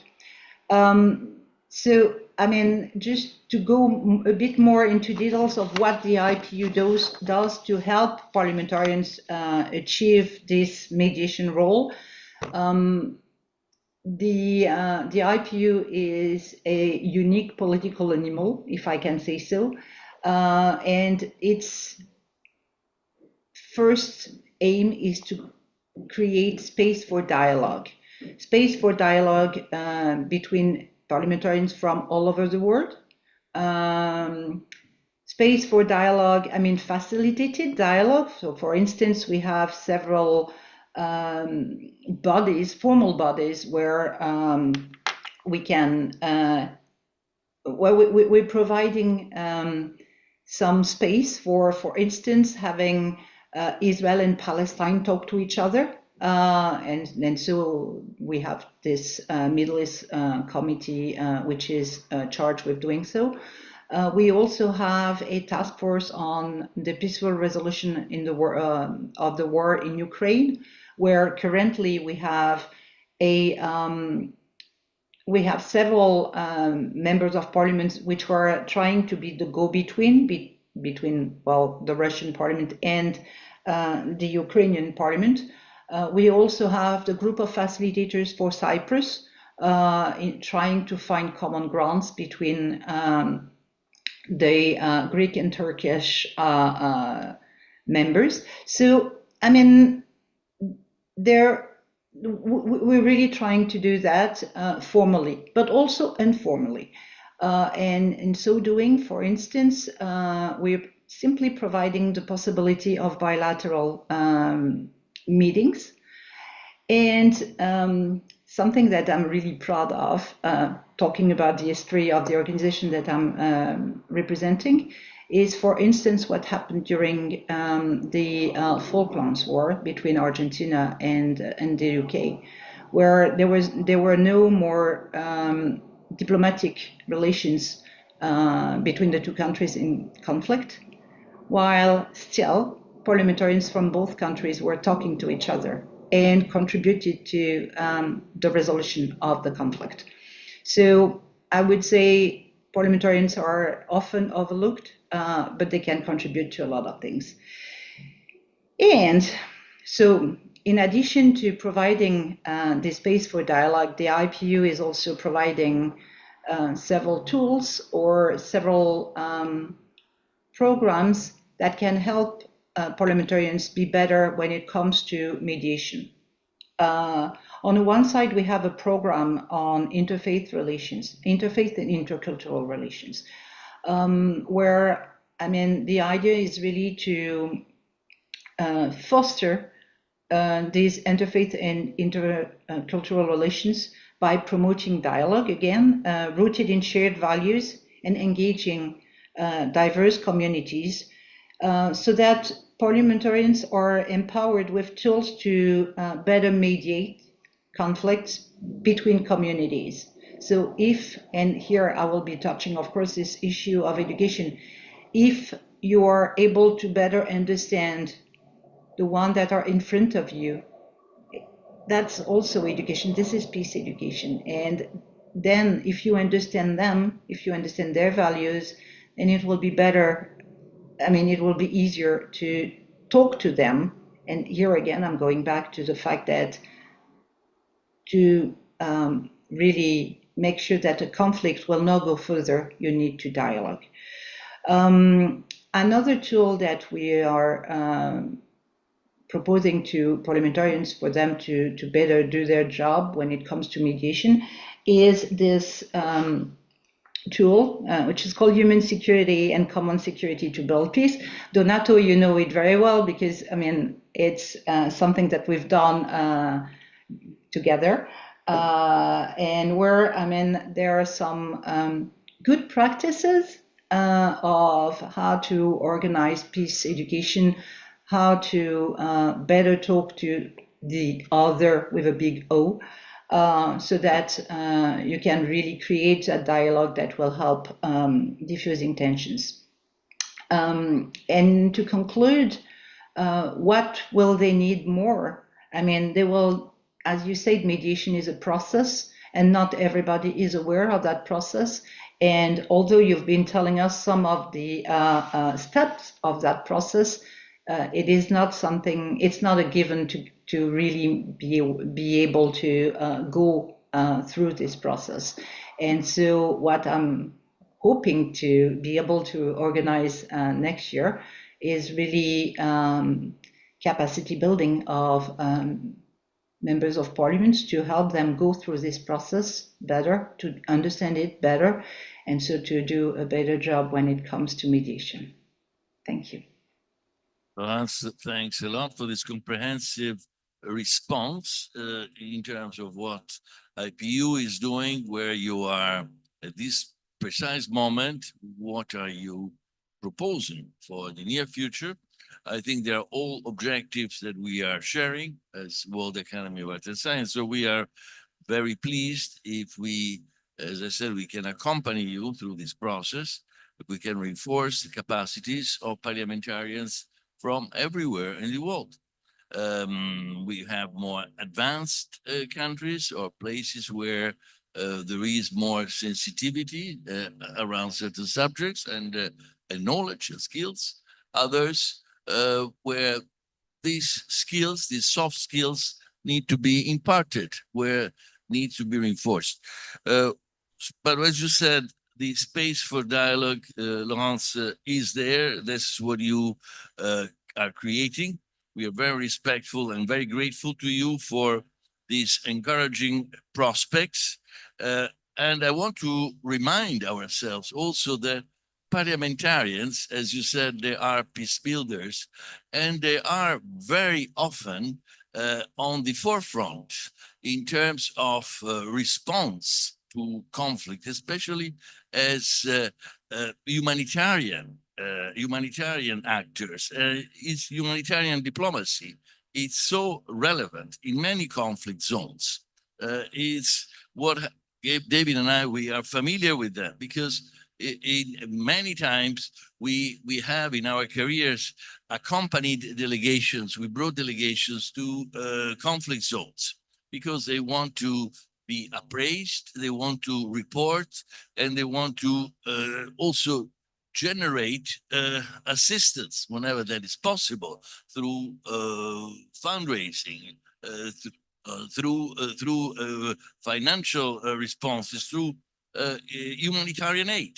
So humanitarian aid very often is created through the openings and the representation that parliamentarians offer to us in many, many situations, in disaster situations. Let's not think also of conflicts, but also disaster situations.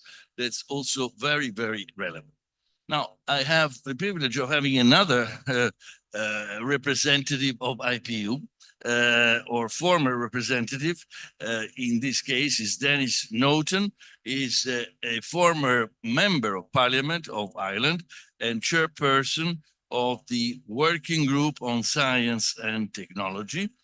But for us is also a linchpin, a trait d'union, how do you want to say, with the organization itself, because he is very knowledgeable of all the practices of the Interparliamentary Union, of parliamentary proceedings, and therefore he is a sort of advisor.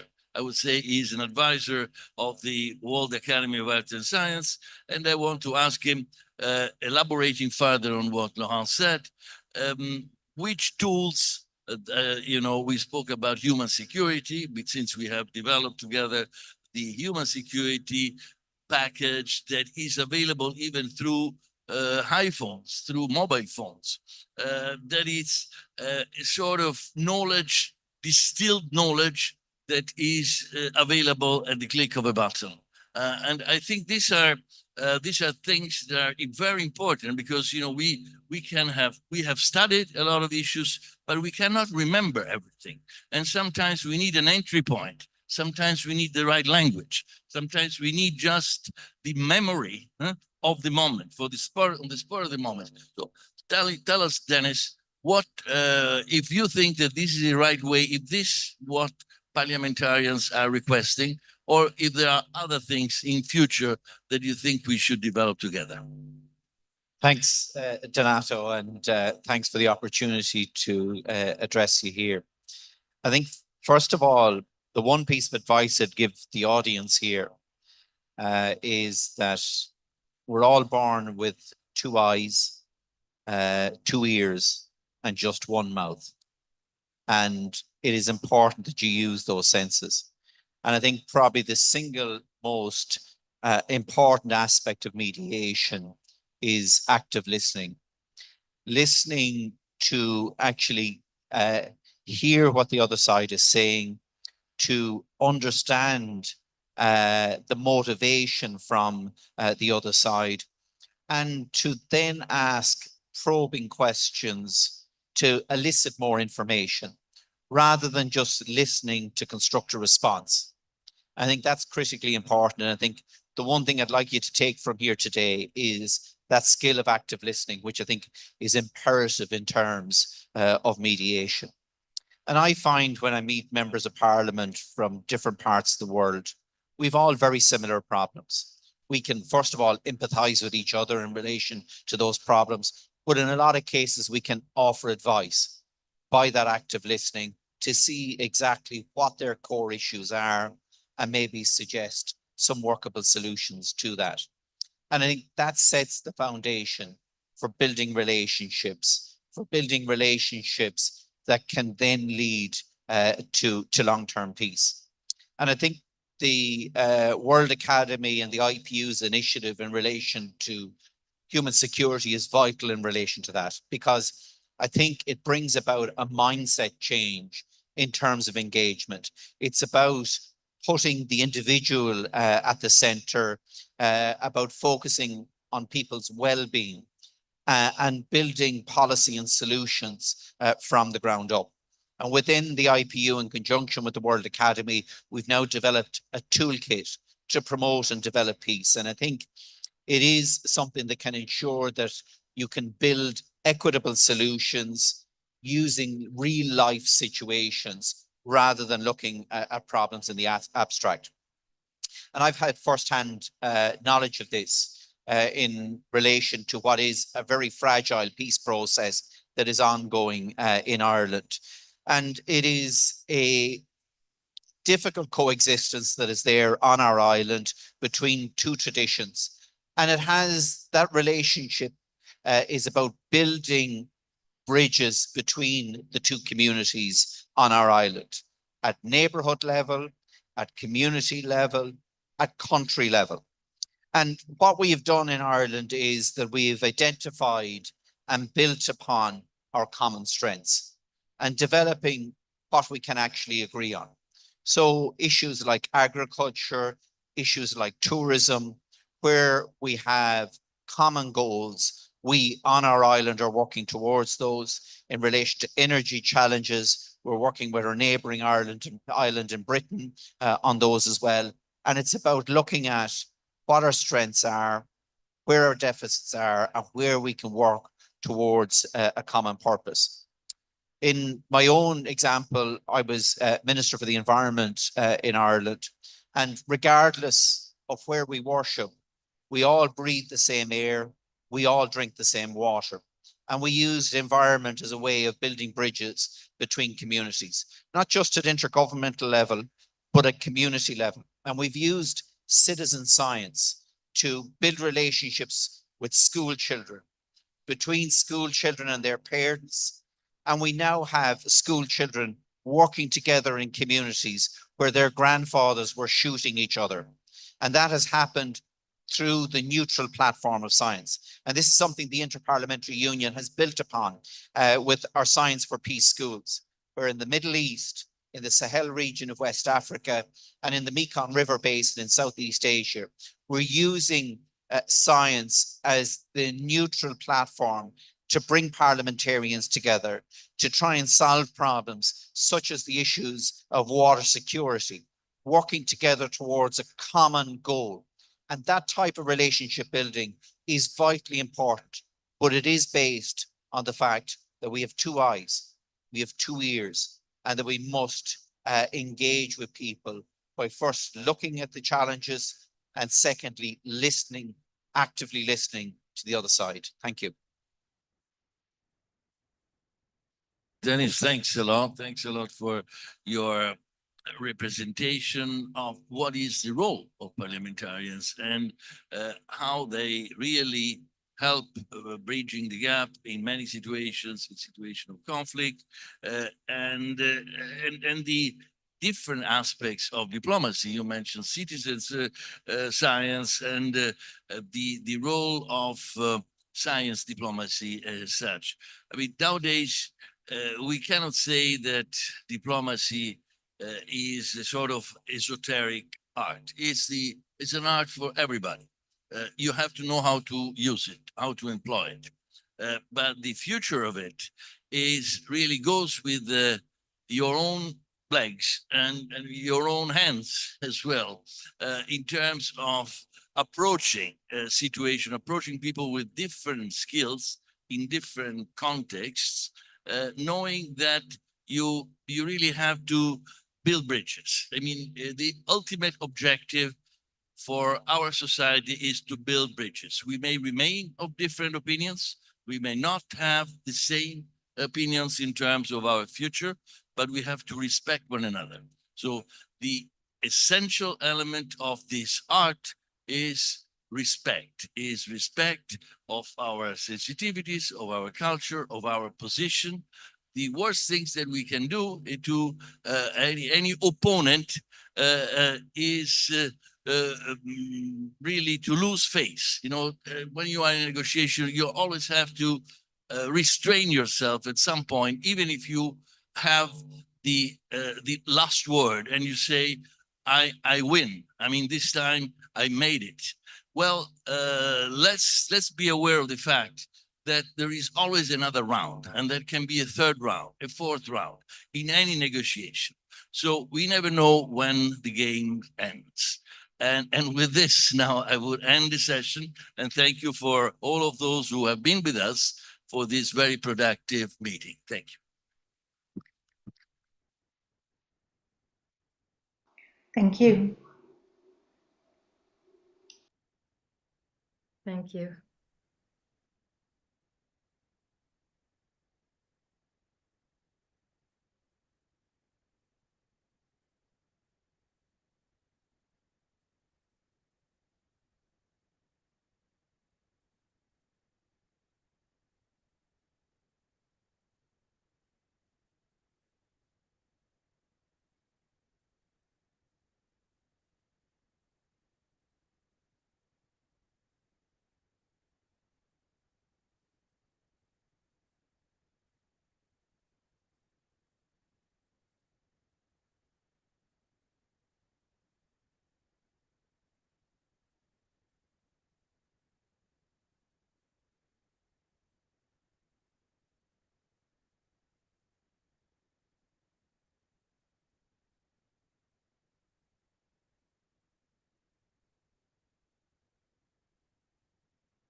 I think, can you hear me?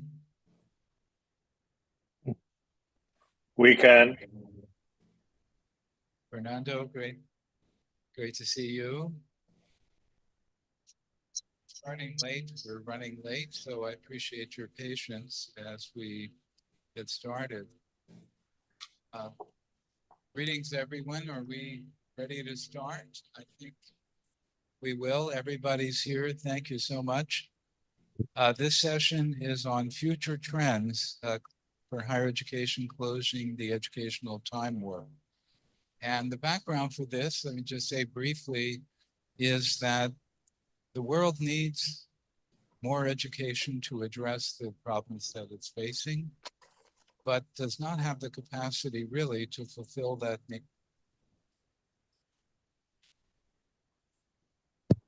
But even in many places, even in rural areas in highly developed countries. So the need to use technology and other means to expand education is certainly one area, but as we've seen with the advent of AI, with the internet, with the global challenges that we are addressing at the World Academy through Human Security for All campaign, there are enormous intersection of issues for the future of the planet, for the future of humanity.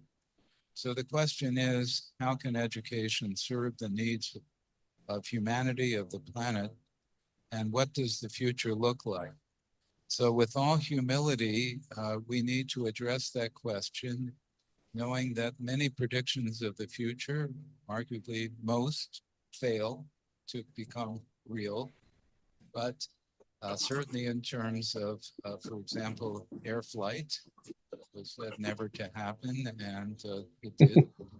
At the same time, we need to ask, if we were to create new models of education, can we do it using the old approaches? Someone just asked me this question: what would be the new way to develop the new models? Will it grow out of what we're currently doing, or do we need new approaches?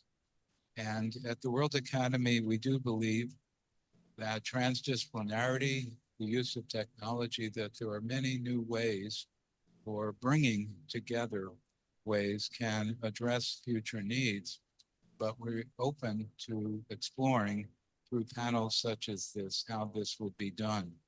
So I'm wondering if we could go in the order. We have Ludwig Tomlik next to me here in person, but interspersed. I don't know, Jonathan, if you would be willing to go first.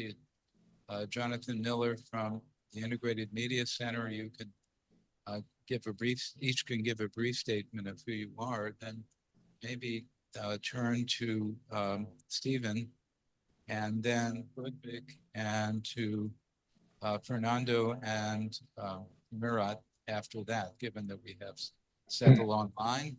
And I'd ask that you keep your remarks to 5 or 6 minutes, and I'll try to manage that, given that we have 5 people and just a limited amount of time for this whole session. So thank you. Let me, Jonathan, turn it over to you, and let's see if the technology works.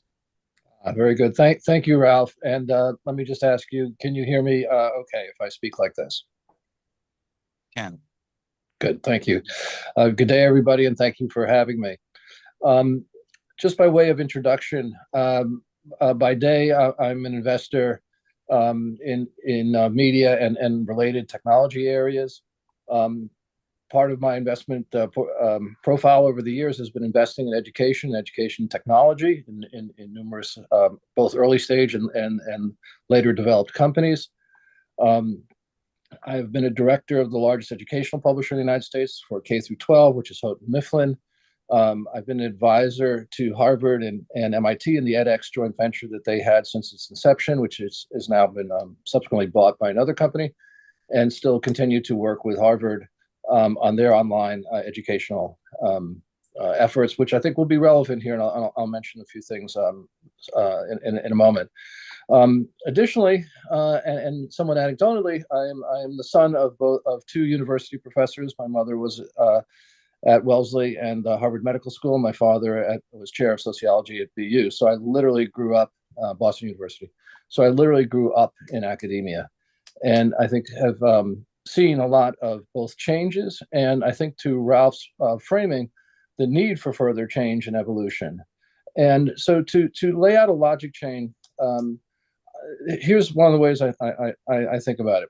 In order to evolve education, one of the first things we have to do is just have a mindset, a pedagogy, if you will, around embracing flexibility.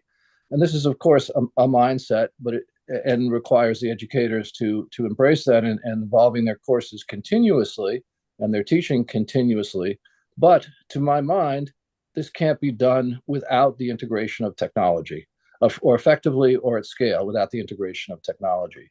So I believe that technology plays a core, not a peripheral role, but a core role going forward in education, both call it on-campus, on-site learning, distance learning, and overall learning, because that is the way that we can update courses, create them modularly, incorporate current events, incorporate much more diversity of experience, and so on. And I think it's very, very key that as we go forward, the professors, the teachers, the schools have some of this attitude. And I have experienced firsthand a mixed attitude in this regard. But I think, one aspect is, of course, the ability to continuously update the curriculum and make it more relevant and continually more relevant to, I think, the real world that's needed out there. I think another principle, and again, this involves technology, is continuous learning, that it's not just the 3, 4, or whatever years of secondary, let's call it, education and graduate education, but how do people learn over the course of their lifetimes, their careers, and how does that take place? Again, I believe that has a very significant technology component. And I've been personally involved in any number of debates around this, as you might imagine, given what I said about edX and some of those efforts and related. And I would point to let's try to get some facts, as they say. I'm going to point to 2 studies of different forms of education. These are meta-analysis studies. I can provide these if folks are interested in detail. But I think clearly the pandemic period was a watershed in terms of the involvement of technology in learning, forced or otherwise, distance learning, et cetera. And since then, the largest meta-study that I'm aware of, which is about 1,400 studies that it looked at the varieties of education from on campus, if you will, blended, computer-assisted instruction, et cetera. And of that meta-study, again, about 1,400 sub-studies underneath it, it was very clear that blended and CAI, computer-assisted instruction, were the most effective in the various measurements that were used. And so that combination showed up after the pandemic period as being particularly effective, and saliently so. I mean, the results were stated unequivocally. Now, how much is that a result of the pandemic period? So one of the things I've looked at is earlier meta-studies that took place prior to 2020, or looked at the effects prior to 2020, and one that looked at about 900 plus studies around health education, essentially concluded the same thing. So these were all studies that took place prior to the pandemic. And so I think we've seen a consistent through line in these large scale analysis of some form of blended education, some form of CAI being the most effective along traditional measurement axes, as being the most effective means of education. Again, that really is the combination in most cases of technology applied with in-person learning and personalization and all the things that come with it. So I think that it's not just a, if you will, theoretical debate. There's actual very real evidence that the ability to harness technology in these ways is effective. And I would submit it's still very early days and can get much, much more effective. And so I think, we should ground our discussion in my view in light of what I think is now emerging as facts in terms of efficacy. So that's kind of one. And in one more minute, just explain one of the most interesting aspects of what Harvard has done, and this is really under the the guidance of Bharat Anand, who heads their efforts. He's the vice provost for advances in learning at Harvard. Through Professor Anand's initiatives and the folks working with him, Harvard has stated a goal to educate 5% of the world's population. This to me is a remarkable thing that we've worked on. Because first of all, if you're familiar, as I'm sure you are, the Ivy League colleges, they are built on actually fundamentally not educating 5%, but educating something, I don't know the exact math, but 0.0005%, something like that. It's been the traditional ethos of that type of institution has been to educate the few, not the many. And in order to educate the many, which in this case would imply numbers in the hundreds of millions, one, it's obviously an embrace of technology. Two, it's an embrace of distance learning and really changing the educational pedagogy to be inclusive of a significant part of the world. I would submit, and in closing for my opening remarks, that if other institutions had similar goals, this would be a fundamental change to the educational resources offered to the world, and have a significant impact on the educational level that the world is able to achieve. So I throw that out both as an achievement, if you will, at least in terms of stating it, and working towards it, and also a challenge for all of us to potentially support as we work with various institutions of higher learning to encourage them to be open to both the change that's needed, the evolution, the continuous evolution, if you will, and the ability to disseminate that in effective ways throughout the world. So thank you for listening for a few minutes, and Ralph, I'll turn it back to you. Thank you. Thank you very much. And I have a lot of questions coming for that, but let's come back and hopefully at the end. I want to make sure, can you hear okay? I think so. Ludwig would like to go at the end. So Stephen, would you be willing to go next and keep your remarks to no more than 6 minutes? Thank you. Okay, thanks very much. And I'm delighted to be here in this session. And I want to thank all of the co-sponsors of the conference for putting this important discussion together and the entire conference. This will be a rather free-flowing set of reflections. I think that within the Bridges Coalition, Bridges is the humanities inclusive, humanities co-directed sustainability science coalition of UNESCO's Management of Social Transformations program. Within Bridges, we have been emphasizing, as WASP has been doing, and as a number of our other very close partners, like the Club of Rome, have been doing, transdisciplinarity in practice, not just in ambition. And that's hard work. The contextual is extremely important to transdisciplinary and co-production of knowledge and application of the knowledge that derives from those co-productive engagements at various scales in our societies. And with that broad ambition in mind, I completely agree with everything that we just heard from John Miller about the need for educational technologies to help scale the needs to be meeting the challenges in the coming decades and the remainder of this century.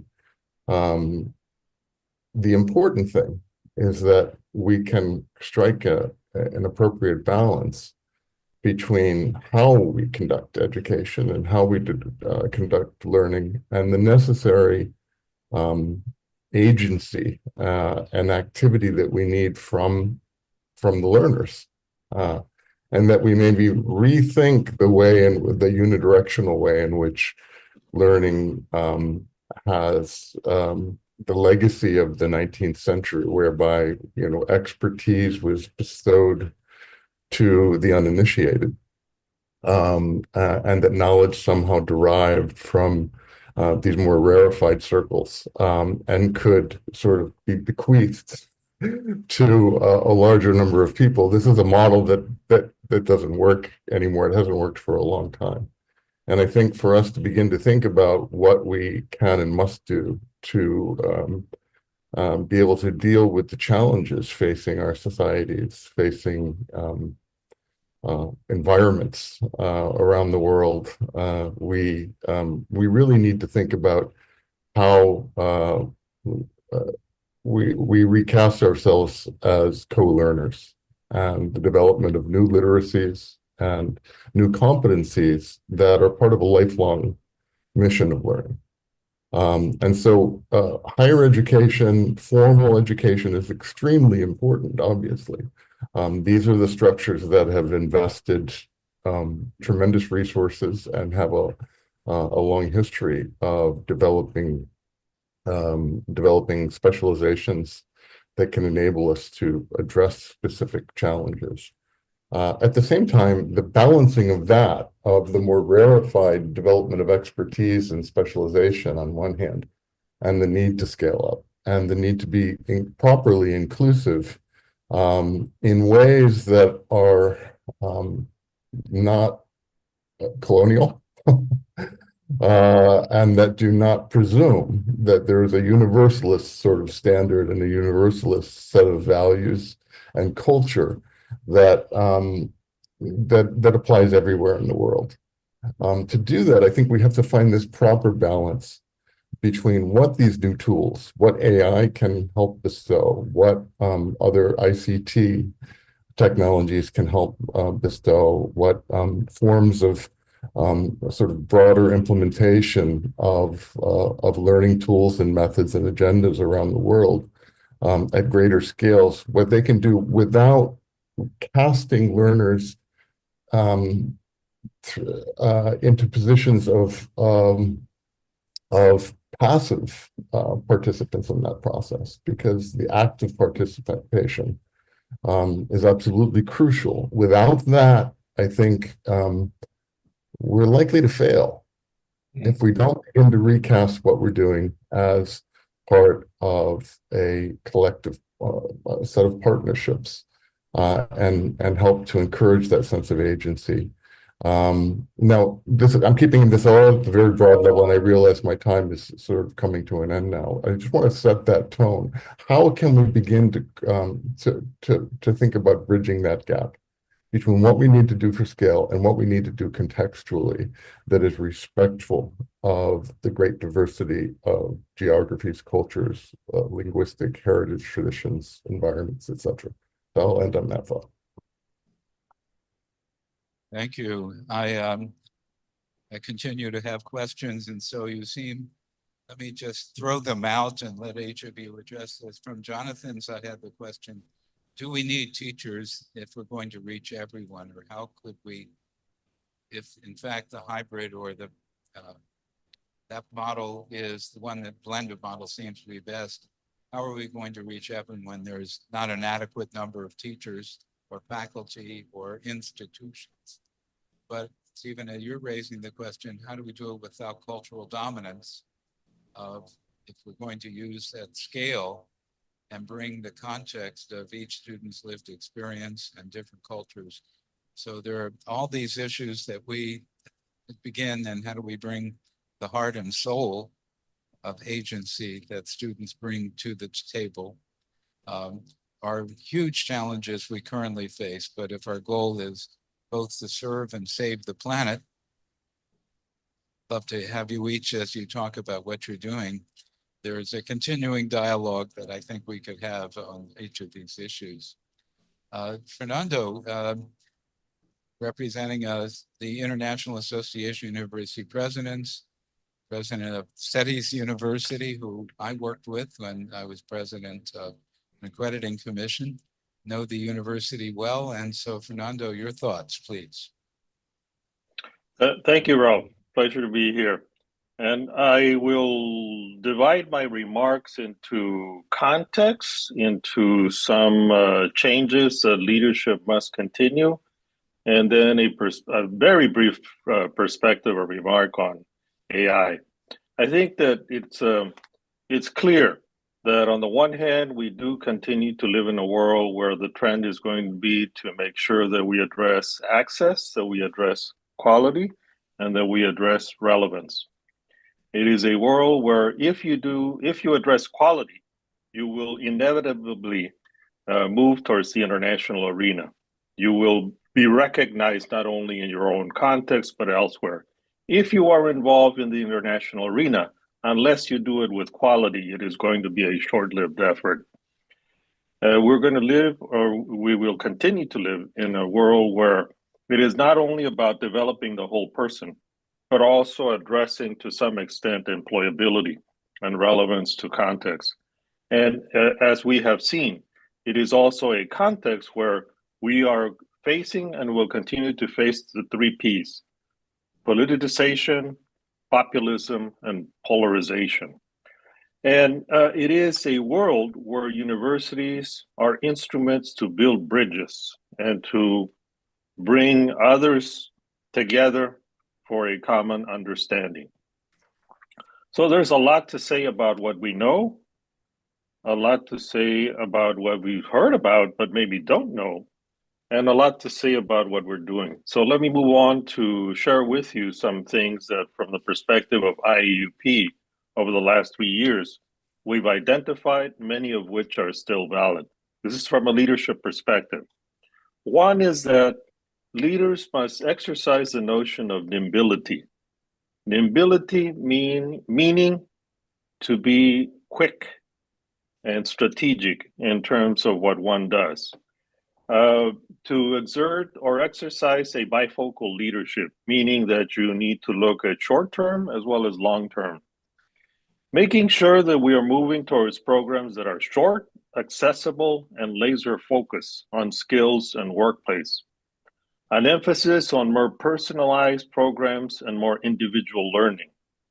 A focus that is intercultural and international. An education that addresses and supports student mental health and student success.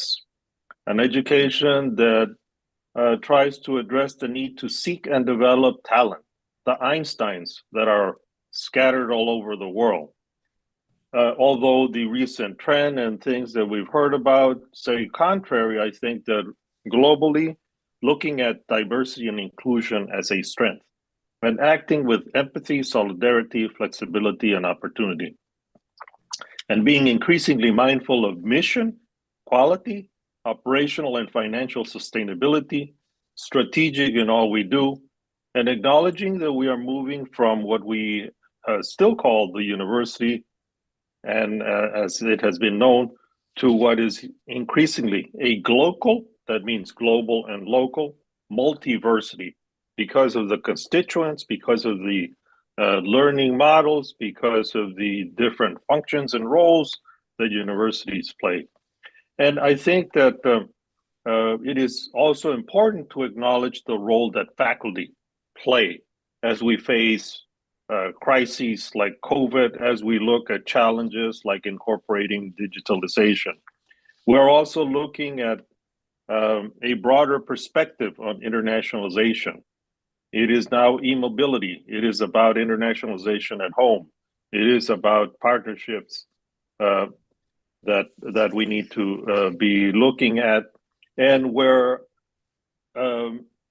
it has been increasingly the case that from the conventional and traditional model of only face-to-face, we are, as was said before, envisioning a future where we are incorporating more technology and increasingly being accompanied by hybrid and online models.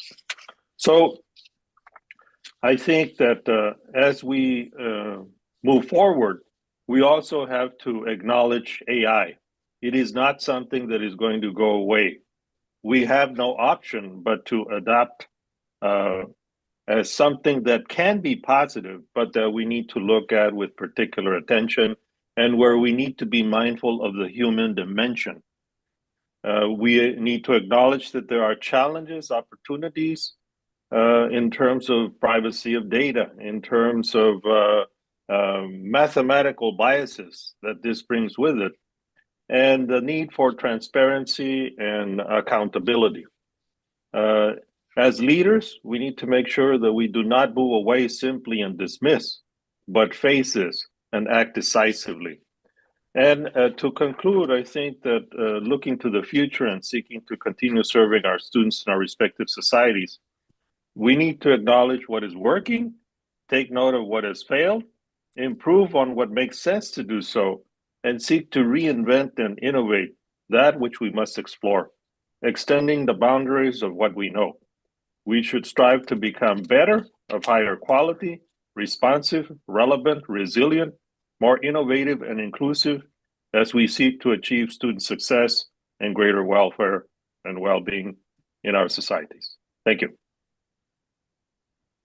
Thank you. You leave me with the question of, can we define quality across global borders, apart from global league tables and ranking and non-quality issues, arguably, and selectivity and exclusivity. But again, another great question, and thank you so much. Mirat, please, with your thoughts for the group. You're on mute. Mirat, can you hear? Where is he frozen? I think the connection froze. The connection froze, apparently. Yeah.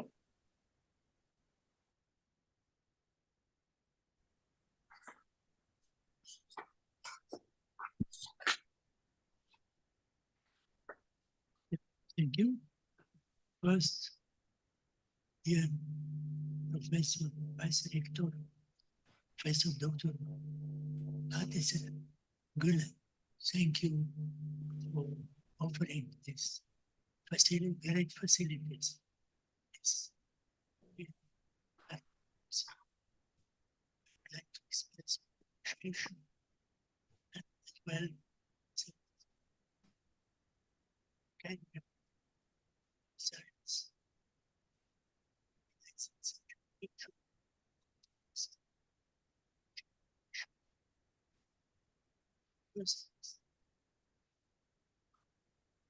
That's changing.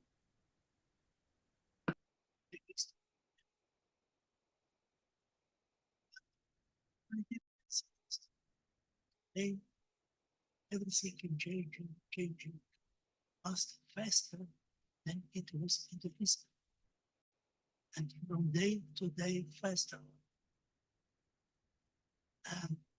That's why this is a so actual issue question today, how to organize and to implement university education. During these 2 days we have heard so many, but it seems it's very difficult to argue and difficult to add anything better. I would like to propose to make some proposals, some idea for the future of universities, maybe for discussion as well. First, there is needed development of modern and attractive curricula at the universities. Second, there is needed to implement new and modern teaching methods, including IT and artificial intelligence communications. And next, there is needed institutional transformation of the universities, taking in account the new culture of young generation, new values and new experiences of young generations, new expectation of young generations. That's why there is needed as well to offer the possibilities of modern technology. And next, urgent is to educate educators. Educators should be re-educated. Lifelong learning for everybody especially for employed people. And next, needed is a reform on the legislation level. Today in the world, including the need of internationalization and of the universities and need of the new principles concerning the taking in consideration ethics and aesthetics. And as well, there is needed to follow the principles of interdisciplinarity, transnationality, and building bridges among academic disciplines, building bridges among generations, building bridges among cultures in the world. And as well, we have to, at universities should follow the principles of quality, relevance, and rationality. Quality could be developed as well in the competition. Relevance is proved by the employability of the graduates and is proved by the inventions of the graduates. And finally, there is needed rationality of spending state money. All those issues have been today and yesterday already presented. I would like to open maybe to the discussion about those proposals. Thank you very much. Thank you. Many different points to work on to further discuss. Mirant, are you there? You can. It looks like you're moving right now. You're on. Yes. Look forward to your comments. Thank you. Yeah, I mean it's a perfect session ongoing, and it's a privilege to speak. So thanks a lot for all the sponsors and the organizers to start with. And it has been amazing to listen all the comments from the distinguished speakers. And I strikingly agree with most of it. And I would like to be provocative to be maybe add a cream onto the cake they just cooked, because they're all right when they are saying things around how technology is shaping the way that we are learning and shaping the academy, shaping the high schools, the teachers. We need to retrain the teachers. We need to maybe change the aspects of learning. But if you go back to the basics of education, so start with why I'm talking about this. I'm not a teacher. I'm not a professor. I'm not an academician, but I'm an entrepreneur on the field. So I've been working with technology for the last 25 years, of which half of it in a multinational company, big American company who invented computers. And the rest, I was driving my own company, focusing on human experiences with technology. What I realized is education is storytelling through my experience. Rather we do it in high school. I have two sons. The lessons they love and the lessons they hate. It's not about the context. It's about who's teaching them and where they are being taught at. If I look at myself through my education in my university, in my adult learning right now, because we learn new things, it's all about either physically or digitally how we experience the learning experience. So I think we need to go back to the good old days of ancient Greece and how people, in fact, learned. If you are talking about the future of education and technology together, because technology is an amplifier at the end of the day. It amplifies the contents that the teacher is trying to send and the students trying to receive. Maybe the rules of the game is changing a bit with technology, but at the end of the day, education is storytelling. How it changed, the technology has changed that storytelling is by making it more immersive. In the 90s and early 2000s, we used to use the word interactive more, but it was still, you touch something, you get something. You touch a button, you get something. But now immersive become more in fashion because you don't need to touch things anymore when you go to spaces. You embrace the content either on your screen, on your game. For the younger generations, they learn a lot on games in metaverse or games, actual gamification of content. In museums, I work a lot with museums and cultural spaces. It's very, very important to make those content, physical content, in fact, more immersive. So, in fact, it's a very exciting area to be in. It's very uncertain. We are all pioneers of change when we are in education and technology, and we are doing it all together. Because we all need to stick to our conservative values of storytelling, but at the same time, we need to make the platform very immersive. Otherwise, in today's world, beyond any generation, beyond any age, we get bored very easily. In the classroom, on the screens, on our iPhones, iPads, or whatever tablet you are using, we got bored very easily. Although we are looking at the screen, we are not listening. So we need to be very creative. And I think everyone touched to AI.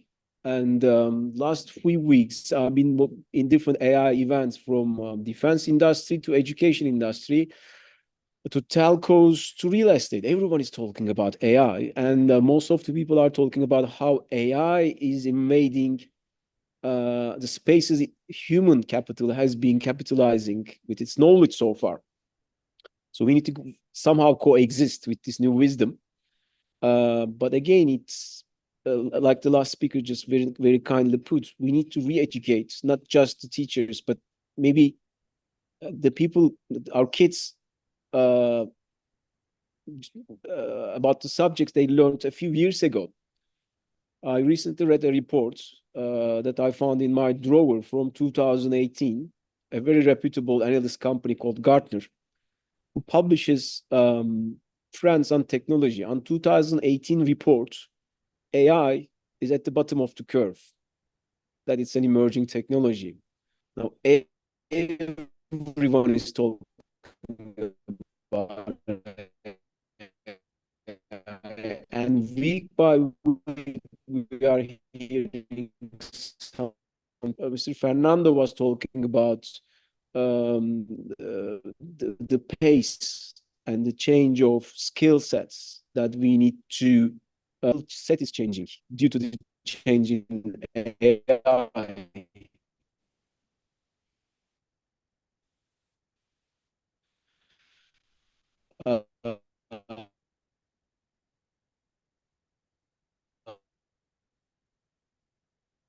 You're breaking up, Murad. But we're still enjoying communication. We're still enjoying interaction. We're still enjoying learning new things. And we are still enjoying uncertainty. So technology and AI is not changing this. And my statements is applicable from age of 5 to, I would go 75. Those 4 things, I think, common traits for humankind. And it has been like that 400 years ago, 300 years ago, and today as well. So I think we should focus on those aspects of being human and utilize that human capital and human capital's curiosity on learning new things and shape education with technology without forgetting that it's not for the sake of technology we are creating, it's for the sake of human we are using technology. That's the major mistake I'm seeing in not just in education, but across all sectors that I'm working with. People are focusing on technology rather than focusing on the content itself. So again, I think it was either John or Fernando said about making it internationally acceptable when we are retraining the skill set. Because there's a huge trend on human capital movement these days, especially new generation finishing their universities. They love starting new lives in different parts of the world. I'm not just talking about the immigration of through climate change or political reasons, but it's about starting new jobs. There's nomad visas. Now in 45 different countries have digital nomad visas where you can go and start your own company even if you are young, if you are in the creative industry. Lots of people doing that. So when we're talking education and new skill sets coming with technology, we need to really think about everyone should be adaptable, adapting their skills, lifestyles to different cultures. So it's challenging, it's exciting, but I think technology and human are next to each other, shoulder to shoulder, and will be like that going forward. Thank you. Thank you. Thank you very much. We have a few minutes left. I'm reminded that over the years in my career in higher education that I've been told or have read many who say that technology will mean that universities will go away. That's never happened. Many of you know the people who said those things. I think the need is greater than ever, but we are going to need new approaches, as you've all talked about, which is incorporating new technologies, gamification, immersing students, the arts and sciences. I'd like to pose for all of you a question. Well, one other comment, and I'm reminded that in working with a lot of university presidents myself, you're always living with the crisis of the day and putting out fires, and also the political winds of the day, and thinking about anything 10 years down the road or what higher education or education might be is often left on the shelf. Most strategic plans are where we are today and how do we build from there. Few universities have moved beyond that. But there are those who say that AI will transform the very organic nature of what it means to be human, not just education, but all of culture and society. And I do wonder if you, in very brief time that we have, and with Sam Altman claiming that the newest version of ChatGPT now can think like a human, arguably whether that's true or not, but that day is fast coming upon us.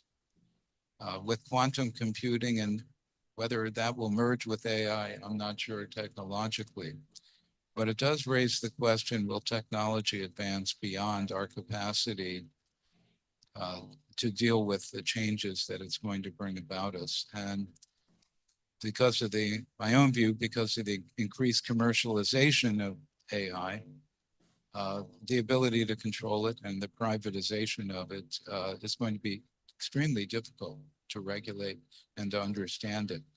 So I just wonder your thoughts about how do we maintain the continuing evolution of what it means to be human, to bring greater sensitivity to the planet. I know each of you are concerned about that, or I believe, know many of you who are. Any thoughts about how do we manage this tsunami of change that's coming our way, or what arguably could be a tsunami of change, and maintain the best parts of education and transform it to address these changes? Ralph, if I might jump in, because I also have a speaking engagement behind this. We're a couple minutes over, so if you allow me a quick remark. Quickly. Yeah, and that's one of to your question. By the way, I love what all the panelists said, and so much to comment on if we had the time. But to your specific question, that's one of the reasons in my opening remarks I talked a bit about the efficacy of blended education, because that by definition keeps the human, if you will, in the equation, and that, at least to date, has been shown to be the most effective means of education. of all the ones that have been at least studied in this in these meta studies.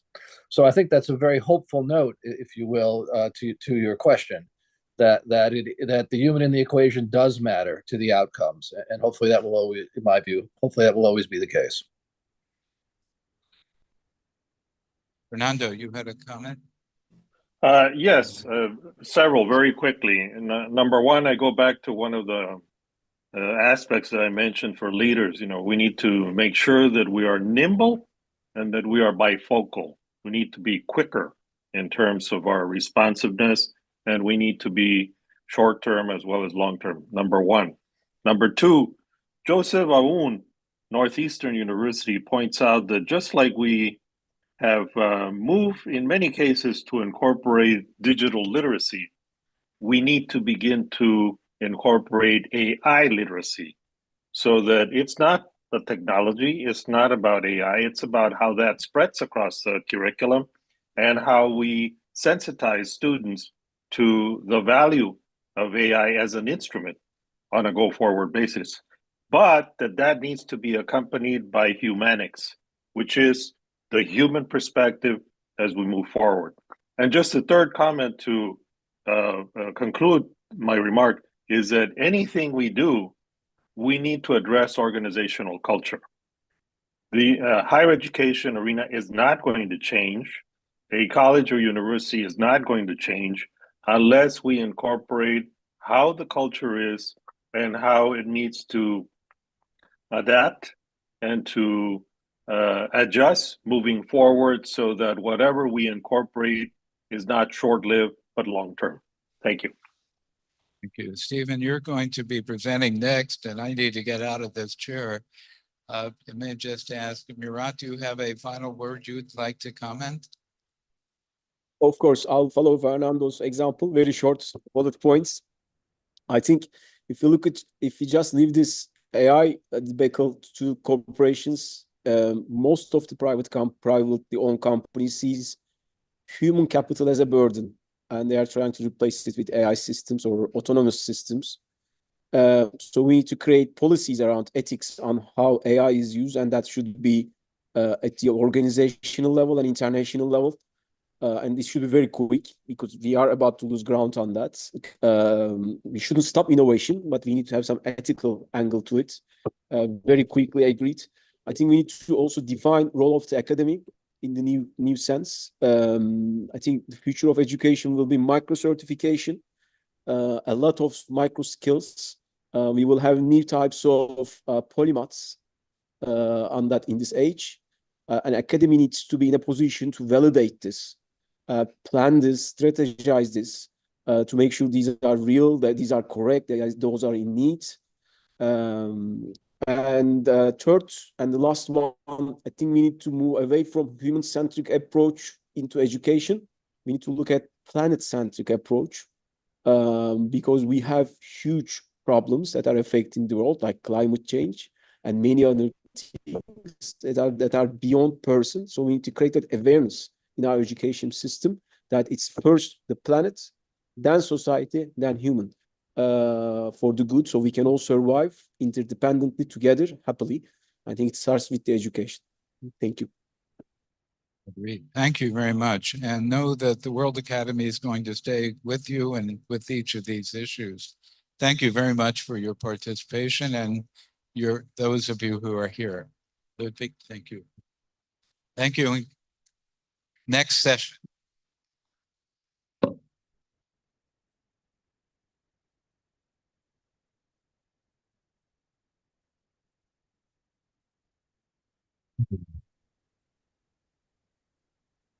Let's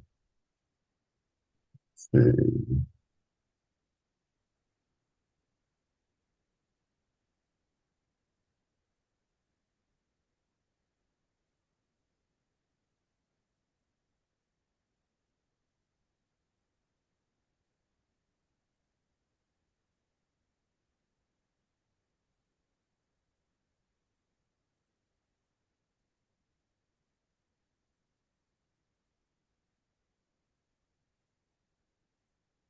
Okay, We're about ready to begin in the hall. I don't know whether, hi, everybody. I can see everybody's turning up now.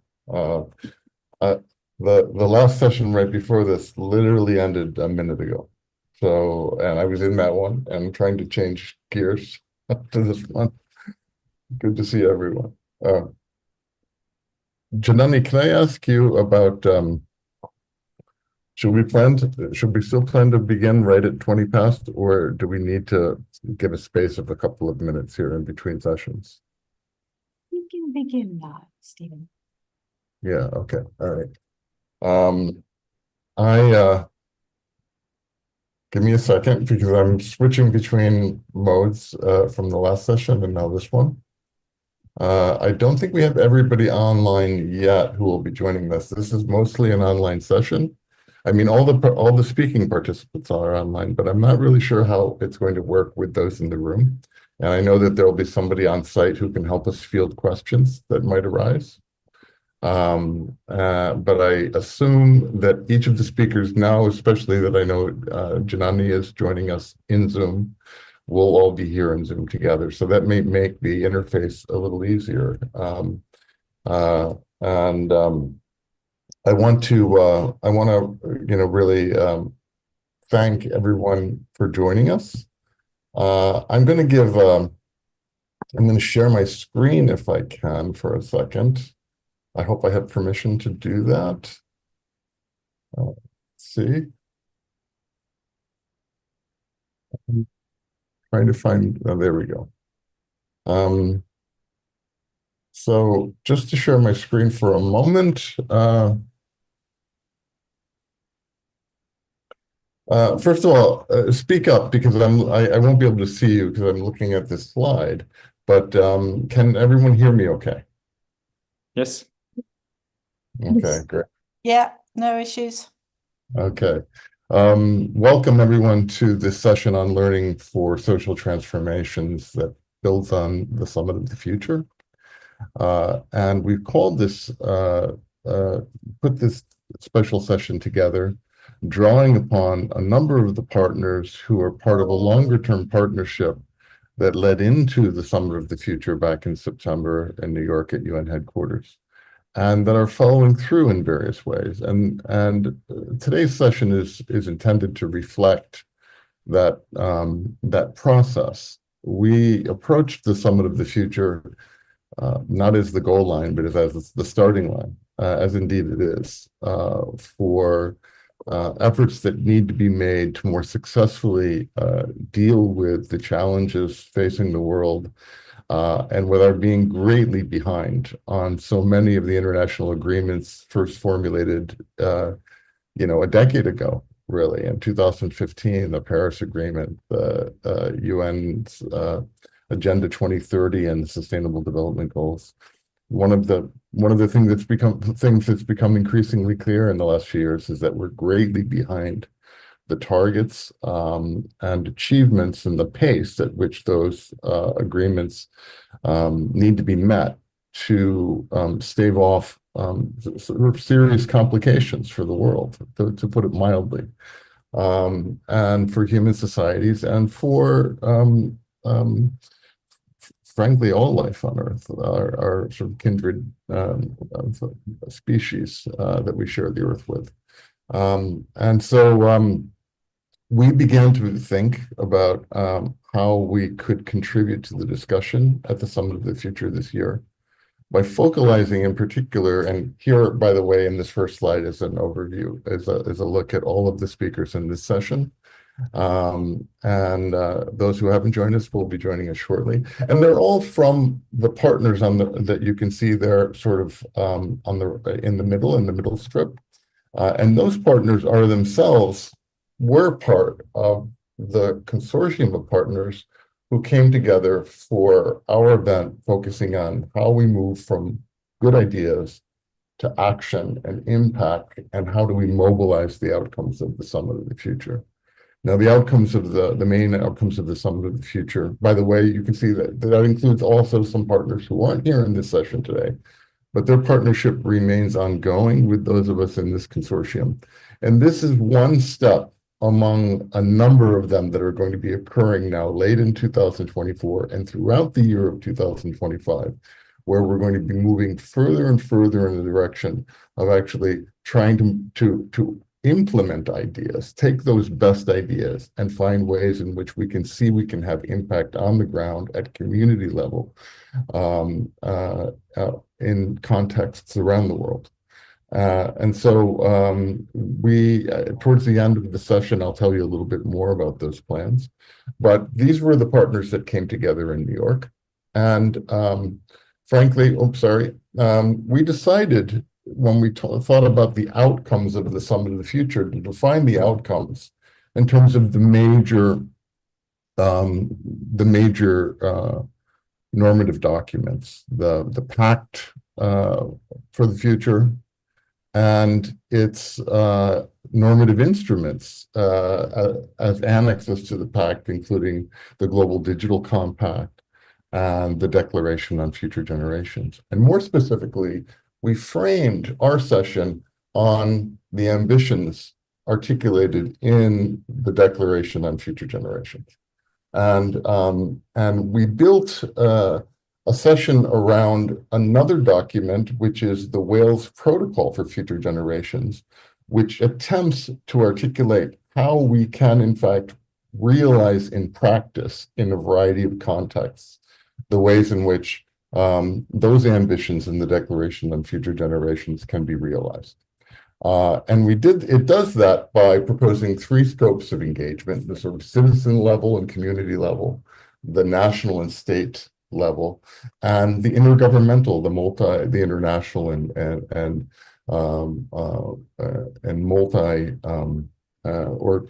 intergovernmental and multilateral level. And in the Wales Protocol, there are proposals, 5 proposals broadly under each of these areas, at the level of governments, at the level of people and communities. And I'm not going to read these aloud right now, but a lot of these have significant sort of implications for learning, and learning has significant implications for how these goals and how these proposals can be realized. And that makes, I think, this session today a very apt one for thinking about a continuation of the examples that we brought up in New York. So we provided, we looked through the lens of the Wales Protocol on Future Generations developed by the Future Generations Commissioner's Office in Wales, the only such Future Generations Commissioner although that seems to be changing, that has a sort of a significant, almost ministerial level post to be monitoring how public bodies are preparing for future generations and the needs of future generations. And in our event, we focused on 4 broad areas that intersected with these proposals from the Wales Protocol. How do we shape better national and international policies and capacities for future generations? How do we meet urgent needs in the present while also finding viable long-term solutions?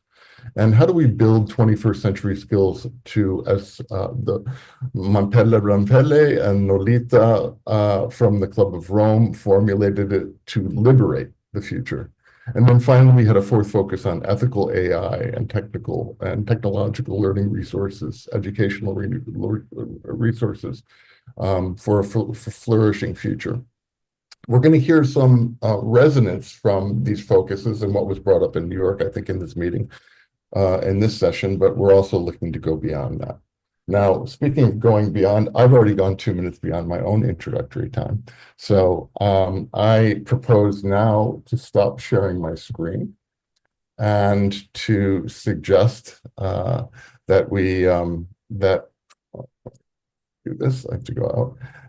That we move forward with the first of what will be 3 rounds of panel discussions, beginning with Rod Sharar, the program coordinator from the Club of Rome. And the floor is yours, Rod. Would I be able to share my screen? I hope so. Do you see the share button activated down below?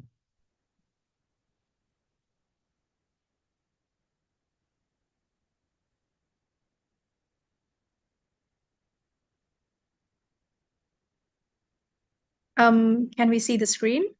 Yes. Oh, it's Well, now it's black, but there was something there before. Okay. yeah, I'm really sorry. I'm not sure why the image suddenly became like this. Maybe I should try again. Okay.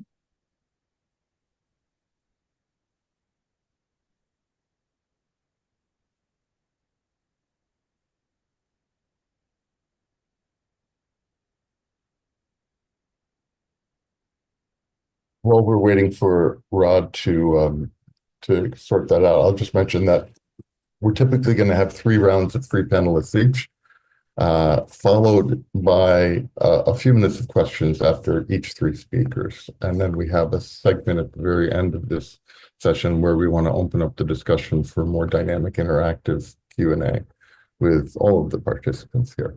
Over to you again, Rod. I'm not going to waste time fixing it right now, so maybe just I will go ahead. Good afternoon, morning, evening to everybody present here. It's a privilege so my intervention will first start with introducing the No Limits to Learning report to the Club of Rome, because this report explores how humanity can address today's global challenges by transforming the way we learn. It provides a pathway to bridge the gap between where we are now and where we need to be in the face of increasingly complex crises. So the report identifies the human gap, the distance between our capacity to impact Earth systems and our ability to understand and address the consequences, whether social, economic, or environmental. This gap highlights a systemic problem. We tend to learn retrospectively, only after a crisis occurs. But in today's interconnected world, we don't have the luxury of waiting for crises to learn. To bridge this gap, we need proactive learning that allows us to decouple human prosperity from material growth before ecological collapse and maintain peace and stability without having to learn from the devastation of conflict. So this brings us to transformative learning. How do we build a civilizational capacity for learning? So currently, much of our learning is maintenance learning, which focuses on sustaining progress from past experiences. While valuable, this approach is no longer sufficient. No Limits to Learning calls for innovative learning that is anticipatory, meaning it enables us to prepare for the future possibilities and shield society from learning by shock, and participatory, ensuring that all parts of society, not just those in power, engage in shaping the future. These approaches empower society to select desirable paths and actively work towards them. So this is one of the quotes from No Limits to Learning. It is not enough that we makers are anticipatory when the resolution of global issues depends on the broad-based support from a critical mass of people.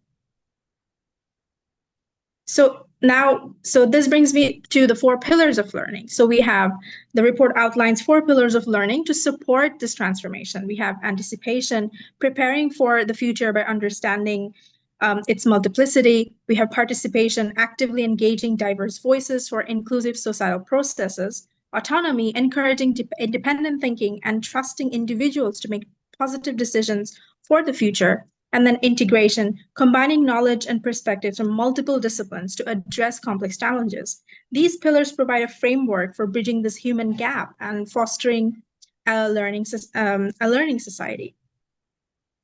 What is preventing this societal learning then? Despite these principles, several challenges prevent societal learning from flourishing. Reconciling different anticipatory views in a world dominated by facts, profits, and vested interests,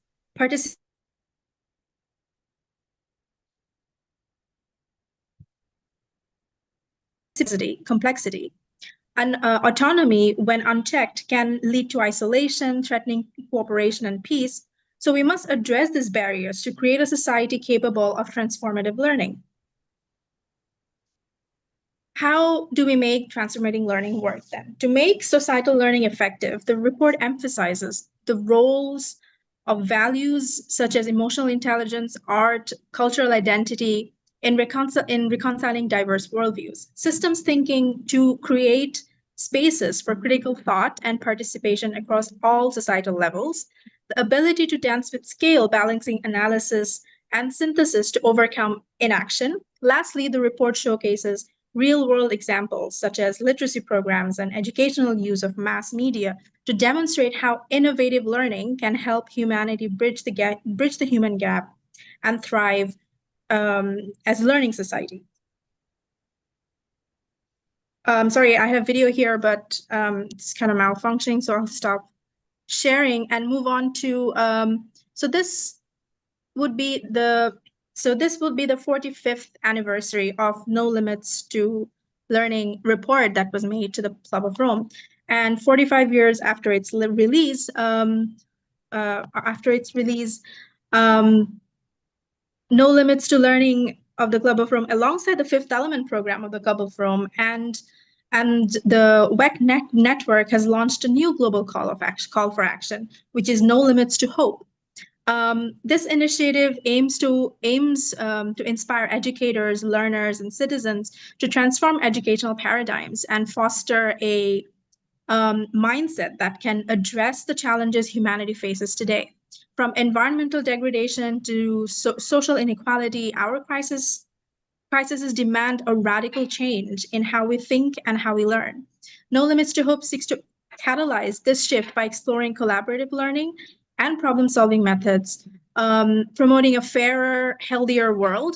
As Aurelio Petti, a founding member of the Club of Rome, noted in No Limits to Learning, progress is often heretic and haphazard, with little understanding of the true consequences of our actions. He posed a critical question: can we bridge the human gap before tragedy overtakes us?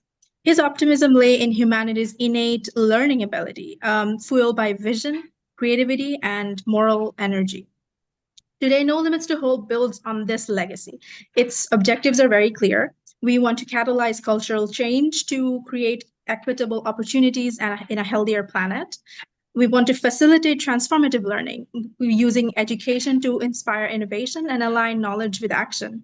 Create new knowledge, revisiting the 1979 report to address modern challenges and empower educators to drive global change. By reshaping our relationship with time, nature, and each other, No Limits to Hope builds on the foundation led by No Limits to Learning to chart a path forward, ensuring humanity's ability to not just to survive, but to thrive. These initiatives remind us that the answers to our greatest challenges lie in our ability to transform how we learn and how we act. By embracing anticipatory, participatory, and innovative learning, we can bridge the human gap, align knowledge with action, and create a world where progress is both meaningful and sustainable.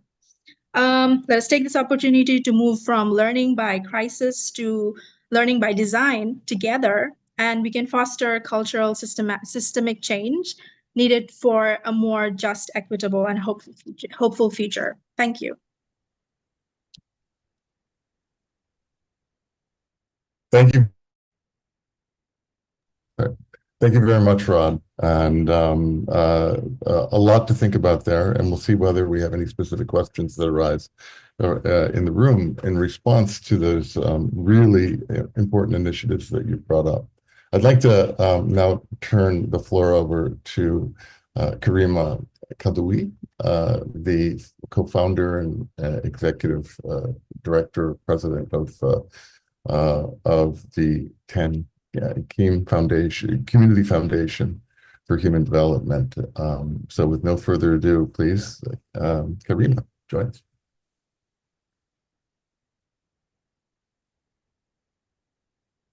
Can you hear us, Karima? If there is a technical, Can you hear me now? Yes, can hear you now. Ah, wonderful, wonderful. Thank you. Thank you very much. Oh, I'm so delighted to be here. I'm actually talking to you from a village up in the mountains in Shawan. And with the people from the villages, several villages, and with the director of the school, we're having a very similar conversation, which is quite extraordinary. I will start by resonating with what Rad said, and oh, okay. Now can you see me? Now that you hear me, can you see me? Okay, good.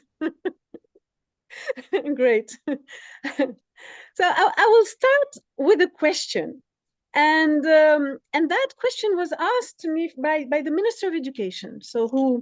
And the question was, how can we co-create conditions for transformation, for an emerging and organic process of transformation, without denaturing the humanity essence of that process?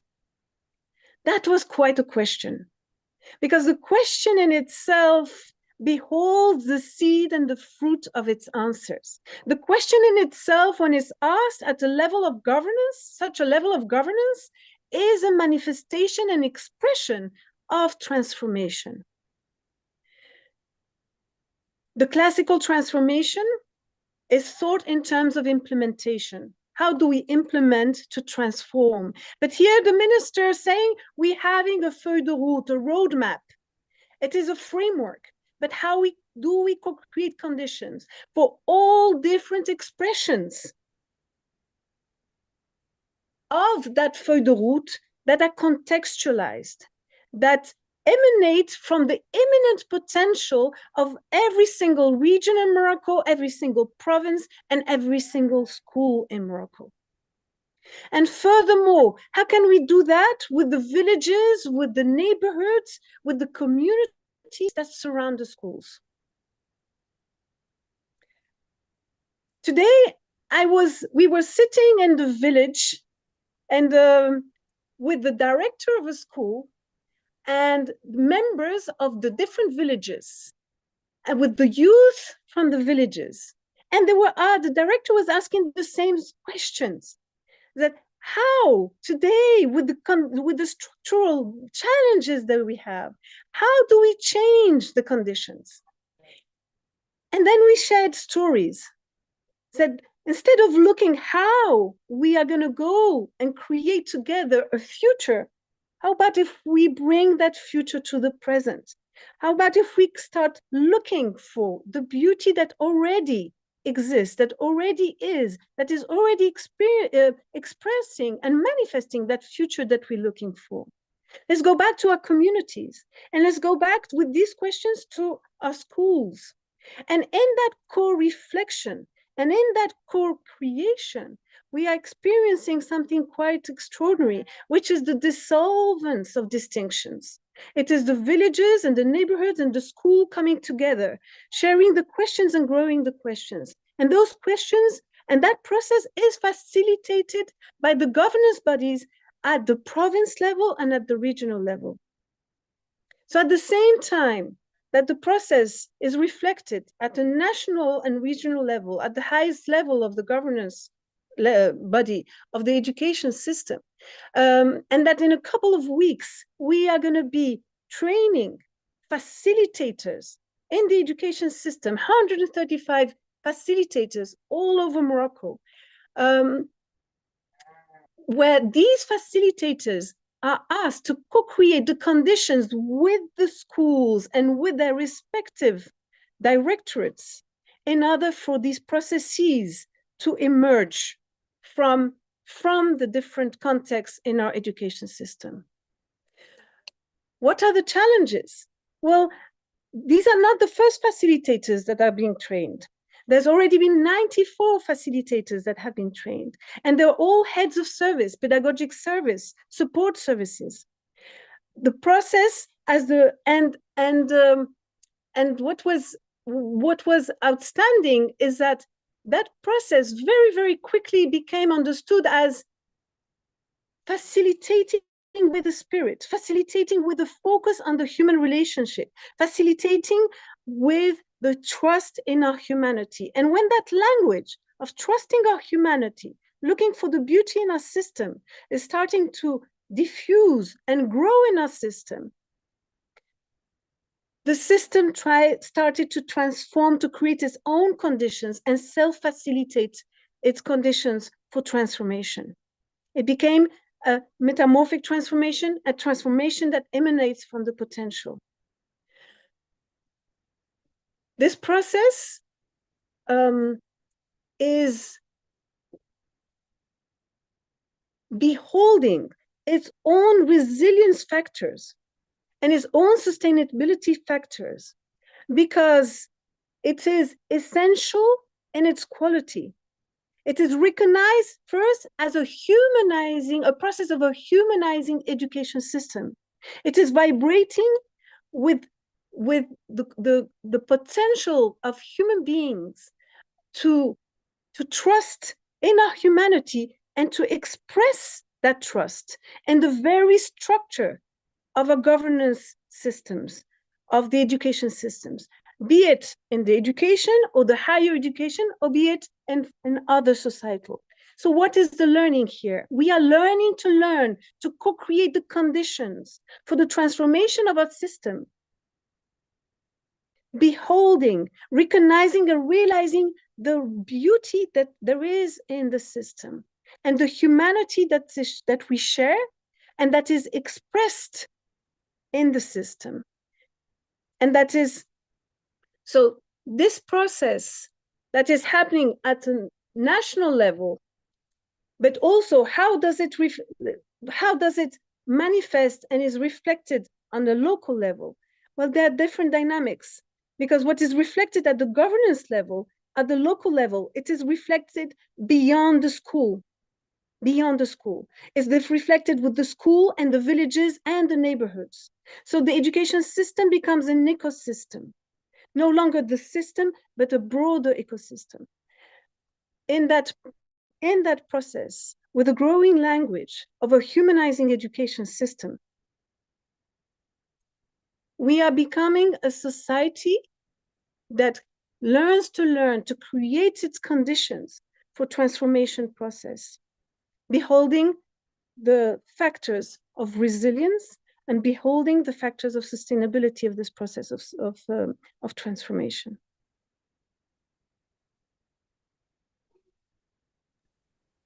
I don't know if I'm past my time or not. You're right pretty much on the 6-minute mark now. So congratulations, you're the first one to do that, that includes me. So we'd like to, but we will have openings for questions, I hope. And so thanks so much for sharing from your experiences with thinking. And I'd like to now invite Francois Tadi to address the question of, how we can co-construct the future with and for future generations. So welcome, Francois. Thank you so much. I hope you hear me well. Basically, I think, we were among the happy few to be present during the General Assembly Future Summit. And for me, there is several lessons to be taken from there. And one of which I think was eloquently stated by one of the young participants there. She said, we want to learn to be the change we want to see in the world. So I think for me, that was a very powerful statement. So, how can we co-design the future of learning with learners that want to be the change that they want to see in the world is something which for me is really important. And it resonates with the declarations for the future that was signed by every member state, which basically say that on one side, we have to see that artificial intelligence benefits truly everyone. And on the other side, we have to co-design the future with the next generations, starting with the ones that are currently present. So, how do we empower those generations? A couple of years before, the UN Secretary General, during the Transforming Education Summit, I'd say something which still resonates with me. He basically said there is 4 ways to interact with youth. The first is to ignore them. The second is to pretend to listen to them. And he said the UN and many other organizations have done 1 and 2 for much too long. The third way was to have a dialogue with youth, and he was just having it, and he said, this is a good step, but that's not enough. We need to move to the fourth level, which is to co-construct the future with youth. And so having, some experience, at least locally in Paris, on co-designing many things with youth, from, learning environments, diplomas, buildings, and, all sorts of places that empower the young learners, we took those two things very seriously. And so we are trying to reflect on what should be the future of learning. If you look at the past of learning, the past of education system, the past of universities, they've co-evolved with national boundaries and with the people that were in power. So the people that were in power wanted a system to reproduce their position in the elite and make sure that, typically their sons, because they were typically men, would be part of the elite. So universities were designed by, rich, educated white men for the next generations of rich, educated white men. And so, if we were to redesign the future of learning with youth, we have to be much more inclusive today. Typically women should definitely be part of the conversation. And I'm glad that there is many women on the panel. That's a good sign. But we should also co-design with youth. And, maybe that's the sort of voices that we should find ways to hear on a systematic way. And having questioned many students on these sorts of questions, and asking them, what was the most meaningful experience you had learning about anything? Many of them have answered that Model UN was one of the most relevant things. So I guess you all know Model UN, but in case you don't, this is simulations of the United Nations where, every young participant is invited to act as if they were the ambassador of country X or Y. So they have to read lots of background material about their country and about the topic to being discussed. And then they have to make proposals and reach consensus on, what should be decision that can be taken at that level. So it's already a very meaningful learning experience. It's been going on for about 100 years because it was started during League of Nations. The question is, can we take it one step further? Because most of those conversations, even though they are very meaningful learning experience, end up in the garbage can because no one takes seriously the proposal that the young people have done for the future of the UN. So the question is, can we power their conversation with artificial intelligence so that, they can have access to the best material and they can fact check their ideas, but also, the AI can, for instance, make sure that everyone's voice was heard in an equivalent way, that the emotions were positive, and if not, that there is some process to reintegrate as positive a dynamic as possible. And can we, a recent result on AI, which I find very relevant to our conversation, is that if you ask people to participate in a participatory citizen conference on complex topics, and if you ask a human to make the synthesis of those conversations, or an AI to make this, and then you randomly give to the participants those summaries without telling them which one was written by an AI or which one was written by a human, what you obtain is that human says that they prefer the synthesis made by the machine than the synthesis made by the humans. So that's somewhat surprising, and it's not because AI doesn't have biases, is that humans have so many biases that AI has slightly less, and therefore participants feel that they are more heard when the machine makes the synthesis. What's interesting is that machines can make a synthesis of, say, 5 people talking, but it can also make it for 50, for 500, for 5,000, for 5 million, or maybe tomorrow for 5 billions or 8 billions. And so it's an interesting conversation, because if we are to discuss the future of learning and the future of the planet and the future of learning for the planet, we can power those conversations and invite everyone to have their voice, but then build local synthesis and progressively build national and global synthesis. And if you do this Model UN in that culture, then you can have students' voice that is powered by the AI, so that, they have better ideas, more constructive ideas, more meaningful ideas, more ideas that take into account what we know about the current state of the world. But it can make the local synthesis and then the national and then international synthesis, so that, if the UN is serious in wanting to hear students' voice for the future, well, they'll have a platform where they can hear not just, a token student that is invited to represent, a whole generation, but the true synthesis of millions of voices from all over the world. So those are, the sort of things that I think are worth discussing and prototyping and maybe scaling. And we're trying to do these sorts of things by partnering with the United Nations University that is very interested in this very process, because its mission is to do research, education, and policy recommendation. And so if it can make this policy recommendation, having heard not only what science and expertise has to say, but also what next generations have to say, and build a synthesis of this is very meaningful for them. And it's also very relevant to UNESCO mission that is currently discussing how to build a UNESCO Academy for peace and sustainable future, where basically students can co-design this sort of academy, can be powered by technology, can be grounded into science, and make their voice heard from the local to the global. And so that's the sort of things which I hope we can co-design together. And I know many people in the room are already contributing to similar dynamics, and will be happy to discuss this further. Thank you so much. I don't want to be too long. I know that time is limited, and I'll have to fly at some point as well. Take care.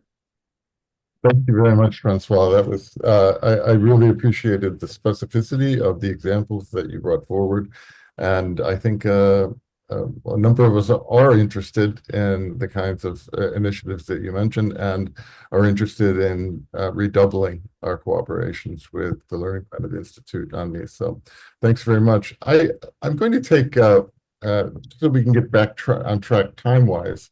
We're about 5 minutes over right now.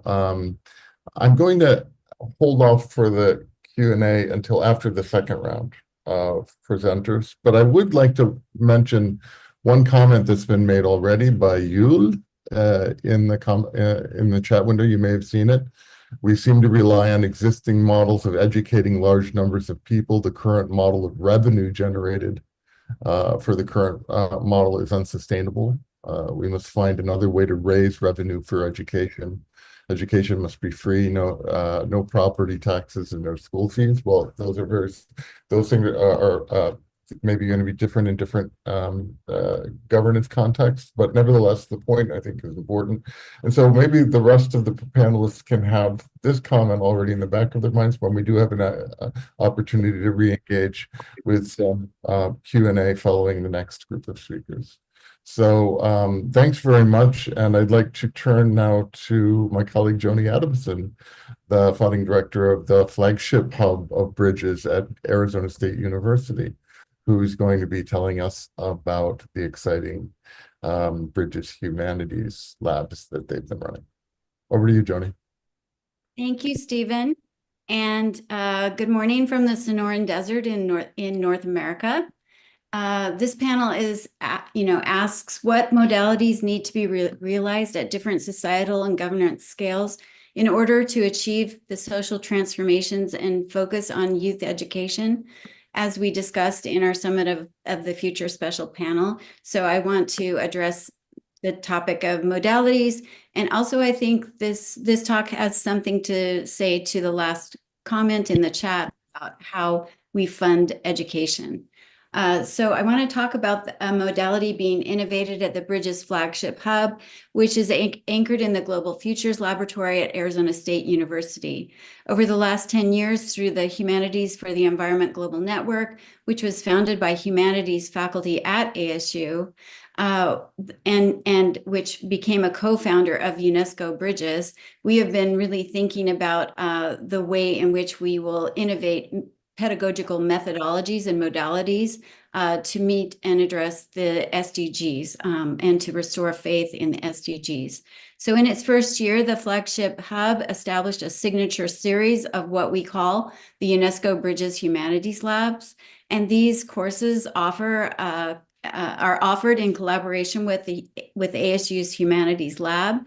And what we are doing in these labs is innovating new pedagogical humanities inclusive methodologies that work to empower learners of all ages, especially the youth who will assume the mantle of leadership before the mid-century. So each course is co-taught by one instructor from the humanities and one instructor from another discipline to ensure that students are seeing models of interdisciplinary pedagogy and research in action.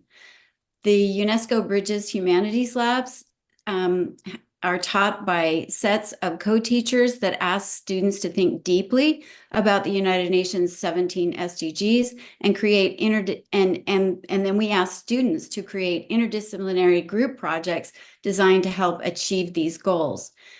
This semester, one of our fellow co-panelists on today's panel, Iveta Silova, and I are teaching a lab which is in collaboration with the Learning Planet Institute, headed by Francois Tadai, who just spoke. But I won't talk about that one today. I'm going to talk about a different one. So institutionally, ASU, and this is where we get to the topic of finances mentioned by the participant in the chat. ASU has been supporting humanities labs for over a decade, and this represents a huge funding commitment because these labs cost more money than regular courses because they are taught by 2 teachers rather than 1. So each lab is also funded at a level that allows the co-teachers to bring in leading artists, writers, and scientists working at the forefront of global challenges. The aim is to model for students how interdisciplinary teams work. But I want to just point out that ASU puts humanities centrally in its research. We're literally located in the center of one of the most important research laboratories, the Global Futures Lab, on the campus. And so literally sort of material, financially, at a funding level, ASU is kind of walking the walk of interdisciplinary teams that include the humanities. So today I want to focus on just one of these labs that I have co-taught entitled Energy Justice Action. My co-teacher and I asked students to focus on unjust extraction and just energy transition with a spotlight on actions leading to transition away from coal. And we literally connected our lab to communities in Arizona that are transitioning away from coal on the Navajo Nation and in other small towns in the state. With the funding we received from the UNESCO Bridges and also the Humanities Lab, we were able to invite leading artists such as Kim Stanley Robinson, the author of Ministry of the Future. So rather than simply focusing on the science of decarbonization, we asked students to read Robinson's novel and to think about how he is imagining the transition to the near future. The novel ends in 2050, so Robinson is writing about technologies and methodologies that we have today, and this allowed students to get a bird's eye view of the next 30 years and imagine how they might participate. We also invited leading scientists from who are working on decarbonization into the lab, and so literally they were able to put Robinson's work in an imaginative sphere together with actual science that is being conducted at ASU. Our partnership with Robinson and our work in this lab led directly to the invitation that Bridges issued to Robinson to join us at the Summit of the Future special panel, where he was able to meet the Wales Commissioner for Future Generations. And that's a story on its own. I won't go into that, but that was a really wonderful outcome at the Summit of the Future that was connected to this lab. So I will provide the link to the students' outcome page for this particular lab so you can see how youth were literally working to innovate solutions for achieving just energy transition. And in addition, the lab catalyzed research collaborations between humanists at ASU and ASU's Center for Negative Carbon Emissions, where all of those scientists I just spoke about are working. And we have already been successful in landing a DOE grant, and we are currently working on 2 other active grant proposals with the DOE and NSF that focus on decarbonization. And in brief, the integration of humanists into sustainability science labs and research teams, which is one of the goals of Bridges, both at the institutional level of universities such as ASU, but also globally, will be key to restoring the faith in the SDGs, building capacity among youth, and also advancing the research that will be key to securing the future well-being of both humanists and the planet. Thank you. Thanks very much, Joni. A lot of rich experience that you're drawing on there, and very valuable initiatives. So hope we're going to have a chance to revisit these a little bit later in the session. I'd like to now invite my other Bridges colleague, Lucy Atala from the University of Wales, Trinity St. David, and the director of the UK hub of Bridges there, to join us. So welcome, Lucy. Thanks, Stephen. Yes, hi to everyone from Wales. So I'm taking a slightly different approach because I want to share a project as a sort of tangible example of some of the hows of moving ideas to action to impact. So the example I'd like to share is a project that's working to draw differences together so that they can find points of unity and correspondence. We're all aware that different understandings of what the world is and how it should be approached causes tensions. And currently there's one sort of dominant perspective in the world. And so what this project is asking, well, it's asking experts to relearn what they think they already know by asking what is lost when the knowledge that underpins Indigenous environmental practices is excluded from global conservation strategies. So this project speaks to the hows of moving from ideas to action. It concerns learning together. It explores how Indigenous knowledge, particularly the knowledge of one group called the Kogi, one of 4 Indigenous groups in the Sierra Nevada de Santa Marta in Colombia, can contribute to a more holistic understanding of environmental care. So one that really embraces the relational and cosmological dimensions of nature, which tend to be excluded when we talk about the environment and when we create global conservation strategies. So just a little bit of backstory then. Since the 1990s, and based on the ecosystem changes in the region, the Kogi have repeatedly warned of global environmental collapse, almost pleading for a change in damaging practices that they believe are wounding the living earth, but their calls have had limited effect.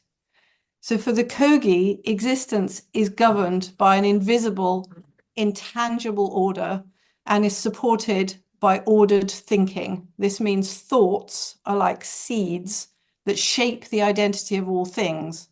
And this spiritual principle knows thoughts as a seed bank, originally birthed or thought by the original mother, from which everything emerges and takes form.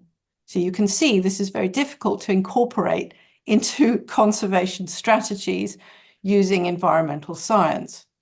So, but Kogi land restoration methods are deeply attuned to this principle, understanding how to reconnect damaged ecosystems to their original source thought.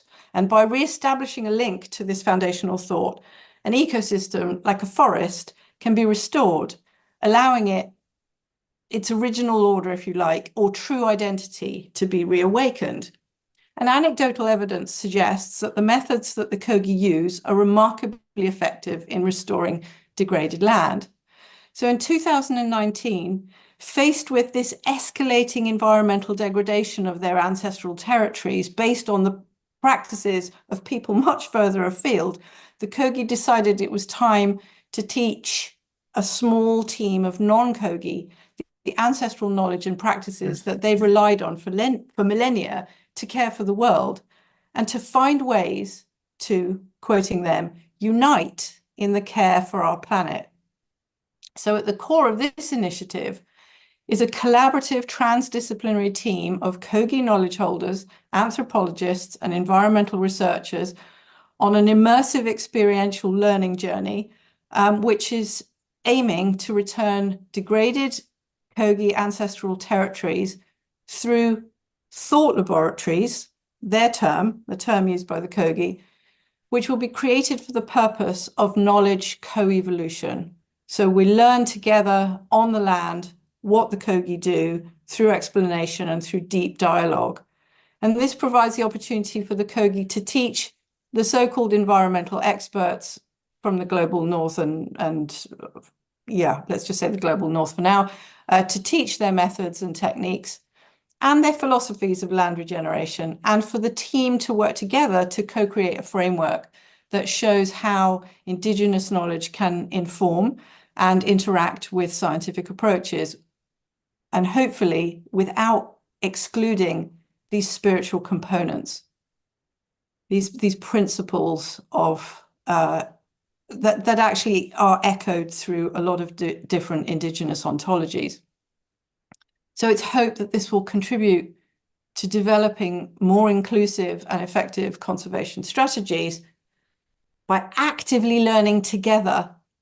So this is the experts relearning, learning again, opening their minds, to go back to Francois' comment about biases and assumptions, opening their minds to alternative ways of thinking about the world meaningfully and using deep dialogue.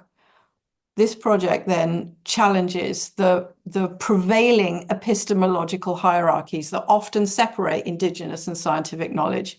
So we're seeking instead to braid, using Kimera's term, these knowledge systems together in a way that respects their distinctiveness while recognizing the potential for mutual enrichment in respect of the living landscape. So I hope that that's been useful to hear about. This is a project that that feels the established ideas need to be rethought, taking on board properly the ideas of the people, the other people on the planet that we share the world with. Slightly clumsy ending, but there we are. Thanks See, I'm in time.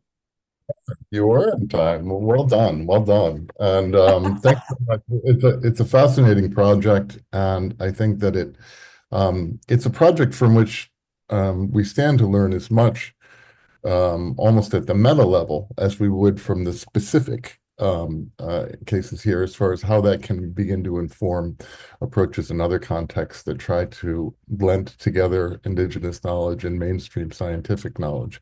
So thanks so much for that, and I hope we have a chance to follow up with a question or two on that as well. I'd like to now invite Janani, and you'll have to excuse me if I put the emphasis on the wrong syllable. That's fine. Yeah. Ramanathan, the Secretary General from World Academy of Art and Science, and also, incidentally, a governing council member of the British Governing Council, to join us. And the floor is yours, Janani.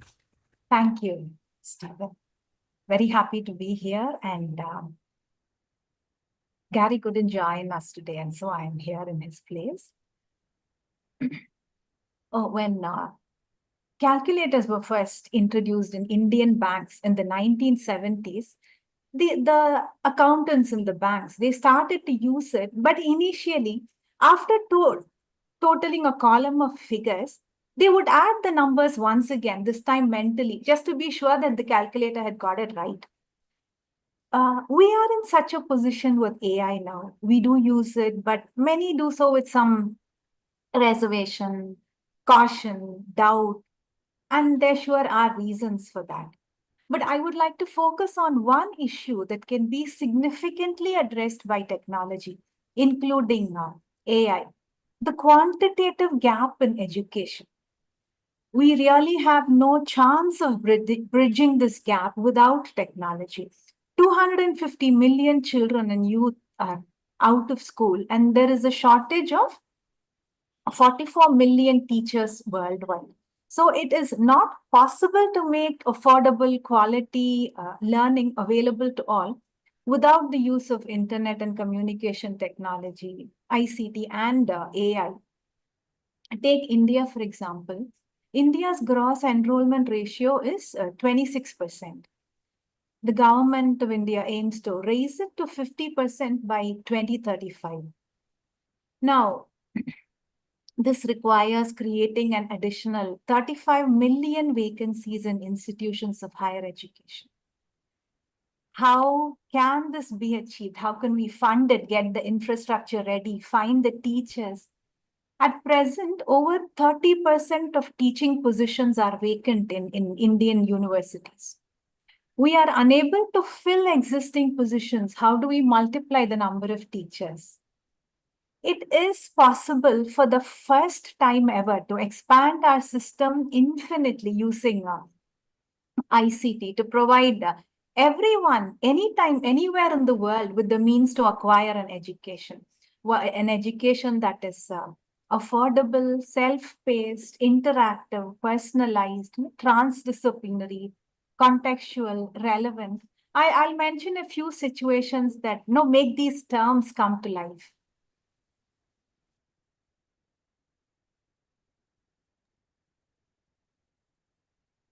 There is a 17% literacy rate gap between men and women in India.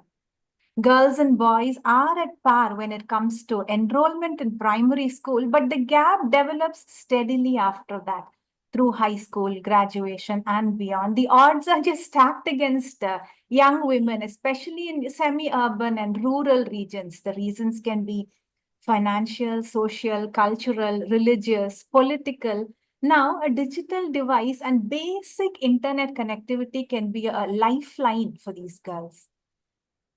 And another example that I would like to mention here is the World Academy. It has conducted several workshops at the Inter-University Center in Dubrovnik in Croatia. There was one workshop on leadership in 2015. We had several WAS fellows and many other guest speakers. And together we looked at various facets of leadership, decision-making, training others to lead, and so on. We had online participants, and at the end of the 4-day workshop, we received a mail from someone who had attended it from a refugee camp in West Africa. Now, this course, it explored the characteristics common to leaders in business, politics, academia, and the methods by which their characteristics can be consciously developed by all. In his mail, this person told us that the course helped him navigate life in the refugee camp and assist others there. This was not something that we expected. On another occasion, we had a representative from Open University UK, who is actually part of the second WAS Future Education Conference that took place in Rome in 2017. And she shared with us a group photo of some 25 people. Now, the university had created an open online course on handling Ebola outbreaks. This online course had been taken by the paramedic staff working in an Ebola treatment center in an African country. All of them had taken the course using one phone that they shared between them, one by one. Then they had taken this group photo using the same phone and sent it to the university. These are just a few instances where ICT can be a lifeline to the disadvantaged, to those in refugee camps and war zones, and increasingly during climate-related disasters. And by that, I don't just mean cyclones or floods, because every year schools are closed for weeks in New Delhi, the capital of India, because the air quality is not safe for children. Technology is definitely not the complete solution, but it can be the tool for this infinite multiplication of resources that we need to provide education for all.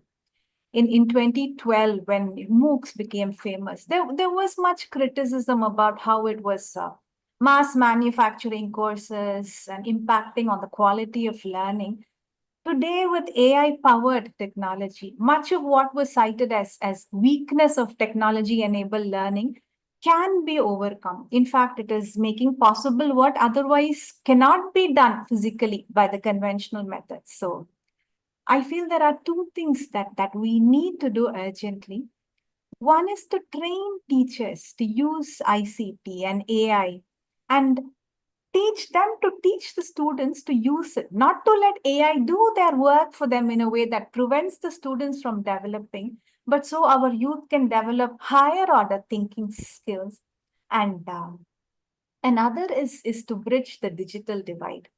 Then one of the visions of the founders of the World Academy of Art and Science was to create a world university. Now that can be fulfilled, and the goal of inclusive, equitable, quality education and lifelong learning opportunities for our future generations can be fulfilled. Thank you. With this, I'll finish the first round. Over to you, Steve. Thanks very much, Janani. These are really crucial points that you're raising, and thinking about the how of we can do this. I think is part of the ambitions with certainly of the entire of WAS, but also a lot of the organizations that are coming together, beginning to think about how we can bring sort of force multiplication as well as creative solutions and ideas about how we can actually band together to achieve what are certainly many common ambitions between Learning Planet Institute, between WAS, between Bridges, Club of Rome, ASU, Global Futures, University of Wales, and so forth. So I want to thank you for putting it into that context in a way that sort of makes it more intelligible or easy to understand the scale of the challenge, but also the possibilities for redressing the current situation. Iveta, I don't know if you're there. We're still a few minutes behind schedule, so I'm making an executive decision as the moderator to cut my segment in the next round and go to Q&A as soon as possible after we've had a chance to hear from Iveta. But that pushes Iveta up a few minutes. And so, Iveta, can you hear me? Yes, I can hear, and I'm here and ready to go. Okay, great. So now over to my colleague at ASU, Iveta Saloba. It's all yours. The floor is yours. Thank you, Stephen, and warm greetings to everybody today from Sonoran Desert in Arizona. I'm here with Joni Adamson. So it's real honor to join this gathering of visionary thinkers and change makers as we delve into what learning must become to create a flourishing world for future generations. And as many of you have mentioned already, we do stand today at a crossroads. So the crisis that we face, climate instability, biodiversity loss, escalated inequalities, demand transformative action. And learning in this context is a lifeline that can guide us forward, but not the kind of learning that has been institutionalized through modern schooling for the last 2 centuries, not the one that is confined to textbooks only, and not the one that is limited by institutional walls. The learning that we need must listen deeply to the rhythms of the earth, to the wisdom of the marginalized communities, and to the courage of young people envisioning what we cannot yet see. It is learning that disrupts the dominant narratives, that recognizes interdependence across the different cultures, people, between people and planet, and a type of learning that nurtures care and collective action in the face of uncertainty. But this type of learning also requires ongoing unlearning, as some of my fellow colleagues already mentioned, to confront the future, we must unlearn this entrenched story of separation, the idea that humans are apart from nature, or that progress is a one-way street of growth and consumption. Instead, we need education systems that can reweave the fabric of our interdependent coexistence, integrating diverse knowledge systems, including indigenous and community-based wisdom, alongside scientific and technological expertise. The arts and humanities hold a transformative power here, enabling us to feel deeply, but also imagine boldly, something that techno-scientific solutions may not necessarily enable us to do. One example of such transformative learnings that I wanted to mention really briefly is a Turn It Around project that we have collaborated with many of the colleagues here on the Zoom as well. It's a youth-powered initiative that uses socially engaged arts to challenge the paradigms that created the climate crisis. It gathers youth visions and voices of learning futures and invites policymakers and educators into dialogue to rethink our assumptions and to reimagine and rebuild the futures together. Projects like this remind us that education is not static. It's a living, dynamic process open to everybody and inviting everybody to engage. And thank you, Johnny, for posting the link in the chat so you can explore this project a little bit more and maybe also contribute. It's still ongoing. So, but how do we move from ideas into action? The frameworks that we discussed today, the Pact of the Future, the Declaration on Future Generations, and the Global Digital Compact, they offer excellent blueprints for transformative change. But their success, however, really hinges on aligning education to their principles, the principles that they envision. One way this is already happening is through our collaborative several collaborations that are already ongoing between our networks. But one that I want to highlight is called G-Forces, Global Futures Oriented Research Collective on Education for Sustainability, which brings together all of the networks that are here on the call, on the Zoom call already, but also more networks, bringing together scholars, practitioners, and communities from across the globe that often work in parallel and sometimes even in competition. So this project, which is funded by NSF, envisions and creates infrastructure for collaboration across different networks, basically creating a network of networks that allows us to collaborate in ways that transcend the silos and allows us to address the most complex challenges with a shared vision and a collective strengths. And in the spirit of collaboration and co-creation, I'm excited to invite you to contribute to the inaugural collaborative works that we are launching called Key Insights on Education for Planetary Futures.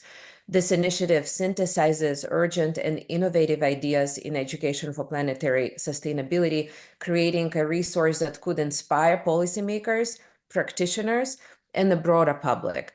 Our aim is to publish these insights ahead of Climate Week in 2025 and COP30 in Brazil, ensuring that these insights can inform the global conversation shaping our collective futures.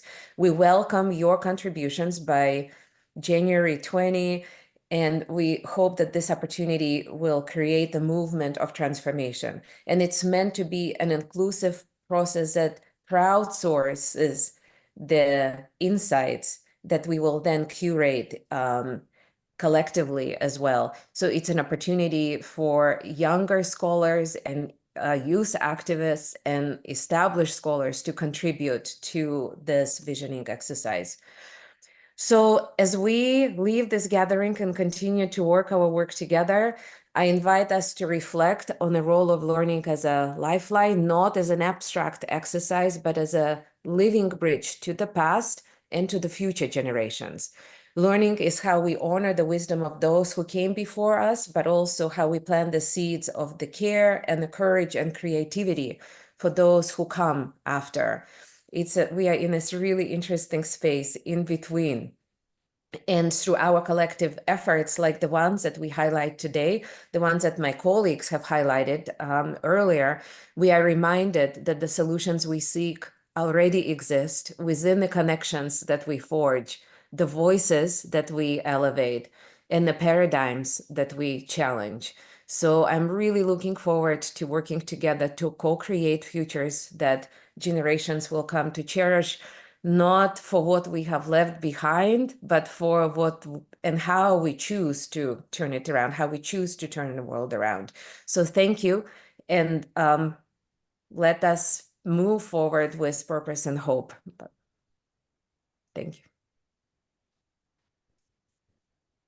Thank you so much, Iveta. And the Turn It Around project is so inspiring, and the G-Forces initiative is very, very exciting for the opportunities and the potentials that it's promising to help unlock. And so I really appreciate having heard and having had a chance for you to share information about both of these.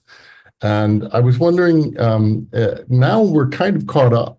Especially with me, I'm skipping my intervention here, and I'll integrate the most important part of that into my finishing comments, which is where we go from here. What I'd like to do is now open up space for more of a dialogue. So we've got about 20 minutes left, and I think there's any number of things that occurred to me as I was listening, and it might make sense just to begin with the thing that's most recent and ask you, Iveta, if you could just explain a little bit about the ambitions for the initiative now that will be unfolding this year under G-Forces, as far as the what you hope it may be able to sort of achieve, and anything more you want to tell us about that as far as context could be helpful. Oh, thank you so much for the opportunity to share a little bit more. So I'm very excited to lead and collaborate with my colleagues across the world on this National Science Foundation project, G-Forces, that I mentioned earlier, that is really unique because it creates a network of networks. And we still continue to operate in a world where competition reigns, and including among these absolutely amazing networks that we have created. So we, of course, create spaces where we can collaborate, but the way the academia or policy world operates, competition really, really reigns. And so this NSF project actually creates infrastructure and operational links for the network of networks to collaborate and to align our visions more purposefully and more intentionally. And we thought that it would be a really unique opportunity to begin this process by creating the key insights on education for planetary futures, where we could collectively, well, first of all, open the space for anybody to contribute to the process of envisioning how the education could be reimagined, but more importantly than kind of in a more decentralized way, create editorial teams and writing teams that can be shaping these key insights or articulating these key insights. The idea, though, is that it does not stay on the paper. The idea is that these key insights will be brought into dialogue with policymakers, but also with practitioners in education. So again, working from the middle space and connecting both the policy shifts and also the shifts in practice. And but of course, the success of this initiative will depend on participation. And I think that its power is really in this participatory, very active participatory process. So we really hope that you can contribute to that and also maybe volunteer to step in any of the roles, maybe writing some of the editing or writing some of the key insights or communicating to policymakers or practitioners or any other ways in which we can move this vision forward. But it's an opportunity for us to align the vision, align our maybe parallel visions into something that's more converging. Right. Thanks so much. Thanks so much. And it's going to be exciting to meet with the people coming together for that later this spring. I see that Lucy has a hand up. So Lucy, do you have a question you'd like to pose or an observation?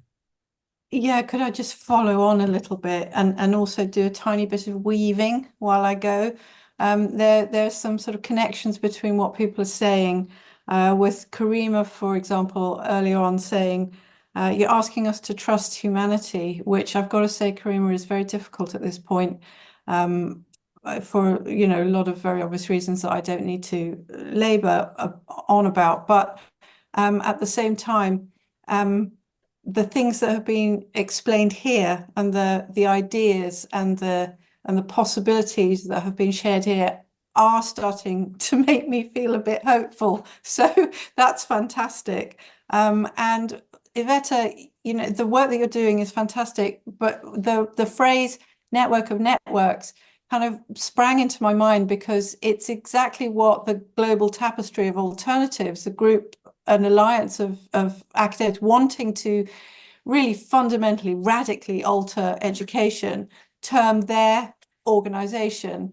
from which the ecoversities have sprung forth, predominantly in the global south, all trying to shift education's focus away from the things that you were exactly speaking about towards caring for the world and recognizing the connection to the world and our, you know, more than human friends that we share the world with.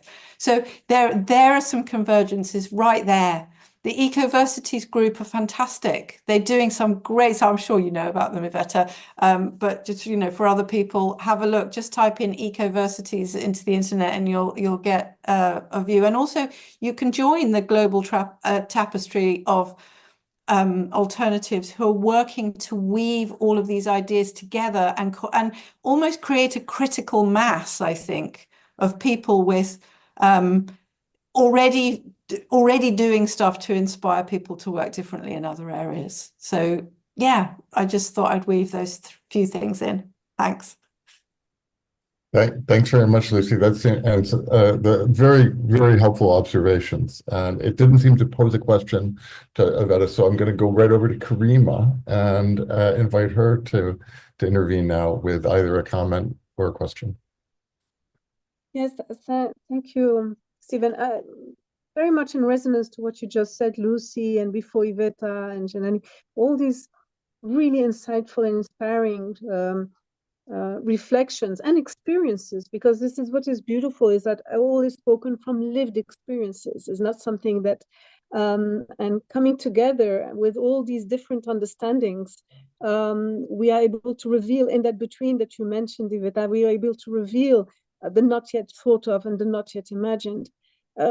Here, when I want to resonate, Lucy, with what you say, how difficult it is to trust our humanity. Yes, and that is the most extraordinary paradox we're in, because everything is telling us we cannot trust. Our education systems are built on lack of trust. We need to coerce, we need to gratify people to learn, or to punish people because they haven't learned the way we want them to learn. We have to make them compete with each other in order to be the best, and then we ask them to create societies of harmony, of flourishing, when the education system is telling them, well, I need to be better than you in order to actually just to prove my existence, the value, my very value as a human being. So all these dissonances. But what happens if we start thinking of each other in the in that field where we all meet, in that confluence? Rather than conversions, we're getting to the same point. No, we are different streams, but we can stream together, be in confluence, remaining in our beautiful diversity and our beautiful variety, but at the same time, confluencing together to to the ocean, because this is what we do. This is what water does. And this is what us human beings are, which is humanity. Now, the humanity is there. And this is exactly what a young man was telling us today in the village. He said, we were afraid. Some of us dropped out of school. We were afraid of failure. We did not know the history of a village and realize how much was already in our village. Now, when we started to realize, we're no longer afraid. And we are starting to create conditions for ourselves, for our schools, for the future generations, and recognizing and realizing the beauty there is in our village, in our villages. So this is something that is within us. This is something we might call the, I mean, isn't it beautiful that humanity, and I shared this before, and you've heard this before, Lucy, that humanity, the root of it is whom, which is earth. There is this understanding that humanity, when we say, oh, this is beautiful expression of humanity, it's always connected to love and compassion. We have this deep understanding, and it doesn't matter what culture. We have it here. Different, it's very diverse in Morocco, very different cultures from province to province. But as soon as we go there, somehow we are all able to come together and to realize the extraordinary beauty there is in all coming together, liberating that creativity and that imagination. So I am, yes, thank you. Thank you so much. I'm so grateful to be part of this beautiful confluence of minds and hearts. Thank you so much, Karima. And it's always inspiring to dialogue with you. I thought this might be an interesting opportunity when we're thinking about what can be achieved. I'm thinking back to that first question that was posed, or that observation about funding for education. And it's not it's a complicated question in lots of ways, and it makes me think about the question, what is it that we generally mean when we're using education? What does that encompass?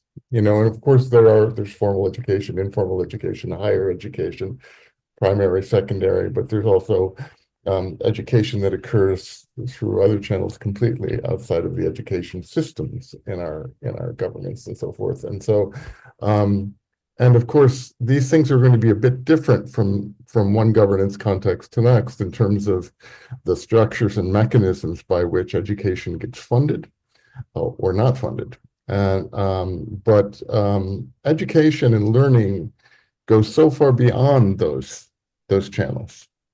And so I'm thinking a little bit here about Rod, if you would maybe be in a position to comment, because the network of network approach that we've heard a couple of times, different approaches to from different people in this session, is certainly something that the Club of Rome, that WAS, that Bridges, that Tamkeen, others are all thinking about. I know, and certainly the G-Forces project is evidence of this as well. And I know that these discussions have been very, very much at the center of what's been going on in the context of the New Earth Humanity Coalition, which we're all involved in too. So, Rod, would you mind saying anything about the Earth Humanity Coalition as far as anything that we brought up so far, but thinking as well about the importance of learning and also providing for the needs of education as a mission within our understanding of knowledge production? Yeah, of course. Thanks for the floor again, Stephen. So with the Earth Humanity Coalition, just to give a brief introduction of what it is. So the Earth Humanity Coalition is a coalition that has been formed under the umbrella of the International Decade of Sciences for Sustainable Development, which is a program that is being spearheaded by UNESCO. So under that, we formed the Earth Humanity Coalition to advance some of these very ambitious goals of the decade, where we're trying to bring in all sciences to work in coalition together for equitable futures. So for the Earth Humanity Coalition, that is exactly what we are trying to do. We are trying to understand that science cannot exist in the vacuum that it exists right now in educational institutions, in other scientific forums and all these spaces. Science exists in a kind of vacuum without having conversations with other disciplines, with other spheres of knowledges and other sorts of knowledge creation. So the idea is, how can we bring together science to have these conversations with humanities, with social sciences, with businesses, and with local and indigenous knowledges? How can we have all of these spheres of knowledges kind of come together to create sustainable and regenerative futures and equitable futures? So there's so under this, the Earth Humanity Coalition is now currently working through some of the working threads of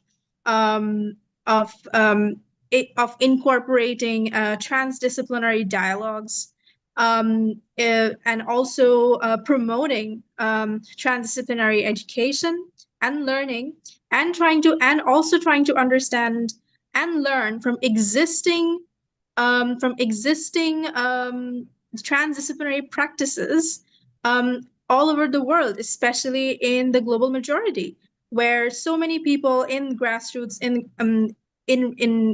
in reality are working with the idea of transdisciplinarity without really knowing, the word, what transdisciplinary is. It's not a must that you have to know what the word transdisciplinary means for you to be working in a transdisciplinary way. So there is already so much of this practice happening at ground level. And it is for us to learn from them and to then juxtapose this learning into broader understanding, into the broader world, to enable the humanity that exists right now to have proper conversations with nature, with each other, so that we are able to understand each other better, so that we are able to use the mechanisms that are present in the world right now in terms of science, in terms of other learnings and other educational activities, so that we are able to use it, harness it to its full potential in a more just and equitable way. So this is very much the goal that the Earth Humanity Coalition and the mission that we are going forward to. We are always inviting people to come join us in our initiatives at the Earth Humanity Coalition, so that we can better understand, we have better understanding from people from all over the world, from all kinds of practices, and especially engage youth into this dialogue as well. So the Club of Rome has a vast projects, has a lot of projects, and almost in all of these projects, we ensure that youth participation is involved, because this is very important to have understanding of what the youth wants for the futures that are laid out in front of us. So this is basically what the Earth Humanity Coalition wants to do. Incorporate all sorts of spheres of knowledge, break the silos that knowledge exists right now within, and pave a way for a more equitable future. Thanks, Stephen. I'll stop here. Yeah, thanks very much. It's really important, everything that you're mentioning, and I think that for so many reasons, it's worth getting even more visibility. I think the work of all of us, but certainly in the context of the decade, what the EHG is intending to do over the next decade, we need as much visibility as possible for that, because we need more capacity. Absolutely. So I think we have time for one last sort of one or two, maybe, depending on how short they are, interventions. I'd like to follow up with Joni, if you don't mind, Joni, quickly, and ask you if, thinking about what Rod was just discussing and the sort of coalescence of the different traditions of epistemological traditions, as well as the different ways in which the sciences and the humanities have for a long time existed in parallel, but we need more convergence between them to actually deal with the scope of the challenges that we're facing. I was hoping, you mentioned a little bit about this in your earlier presentation about what's going on at ASU, but could you tell us a little bit more about the context and the unfolding efforts to bring humanities more into the center of knowledge production and sort of programmatic approaches to learning and addressing societal challenges. And here I know that you've for a long time been very central in the development of the environmental humanities and humanities for the environment. So would you mind saying a few words about that? Yes, thank you, Stephen, and thanks to the entire panel. This really has been an incredibly inspiring panel. So each one of your talks has been amazing. At ASU, we have been developing humanities-led sustainability science for over 10 years. First, through the leadership of the Humanities for the Environment Global Alliance. This is an alliance of 8 observatories located in on 5 continents and 8 regions throughout the world. And this brings together environmental humanists in their tens of thousands from around the world. Most are associated with universities. Universities are leading in developing the environmental humanities. Something like 30 years ago, an alliance was formed at a casino in Reno, Nevada. This was the place that we had a first meeting in a casino. I just think that's still funny, where we launched this international effort to bring together artists and writers and literary analysts from around the world together into the largest organization of environmental humanists in the world. It's still with, there's sister organizations around the world. And this led to Humanities for the Environment. Humanities for the Environment wanted to sort of build on that foundation, but in a way that put project and community-facing work at the forefront. And from the beginning, our focus has been really concentrated in focusing on Indigenous knowledges. So Lucy's talk was a great example of the kind of focus that Humanities for the Environment has always also really valued. And so working around the world with humanists who are in communities, co-designing and organizing projects that the communities themselves are interested in developing, and always with the idea that capacity building is really important. And so ASU has been really singular in its support of this work. So we are literally physically located at the center of the new Walton Center for Planetary Health. And that's a real commitment on the part of ASU. ASU's president has again been singular in saying we want to put the humanities, the arts, make it central to the integration of integration into sustainability science. But as probably everyone on this panel knows, that's much harder to actually do than it is to just talk about. It's so hard to actually kind of bring the practices of the sciences and the practices of humanities disciplines together. We literally do not talk the same vocabularies. We do not use the same vocabularies. And so for 10 years, we've been sort of working together to sort of develop vocabularies that bring us together.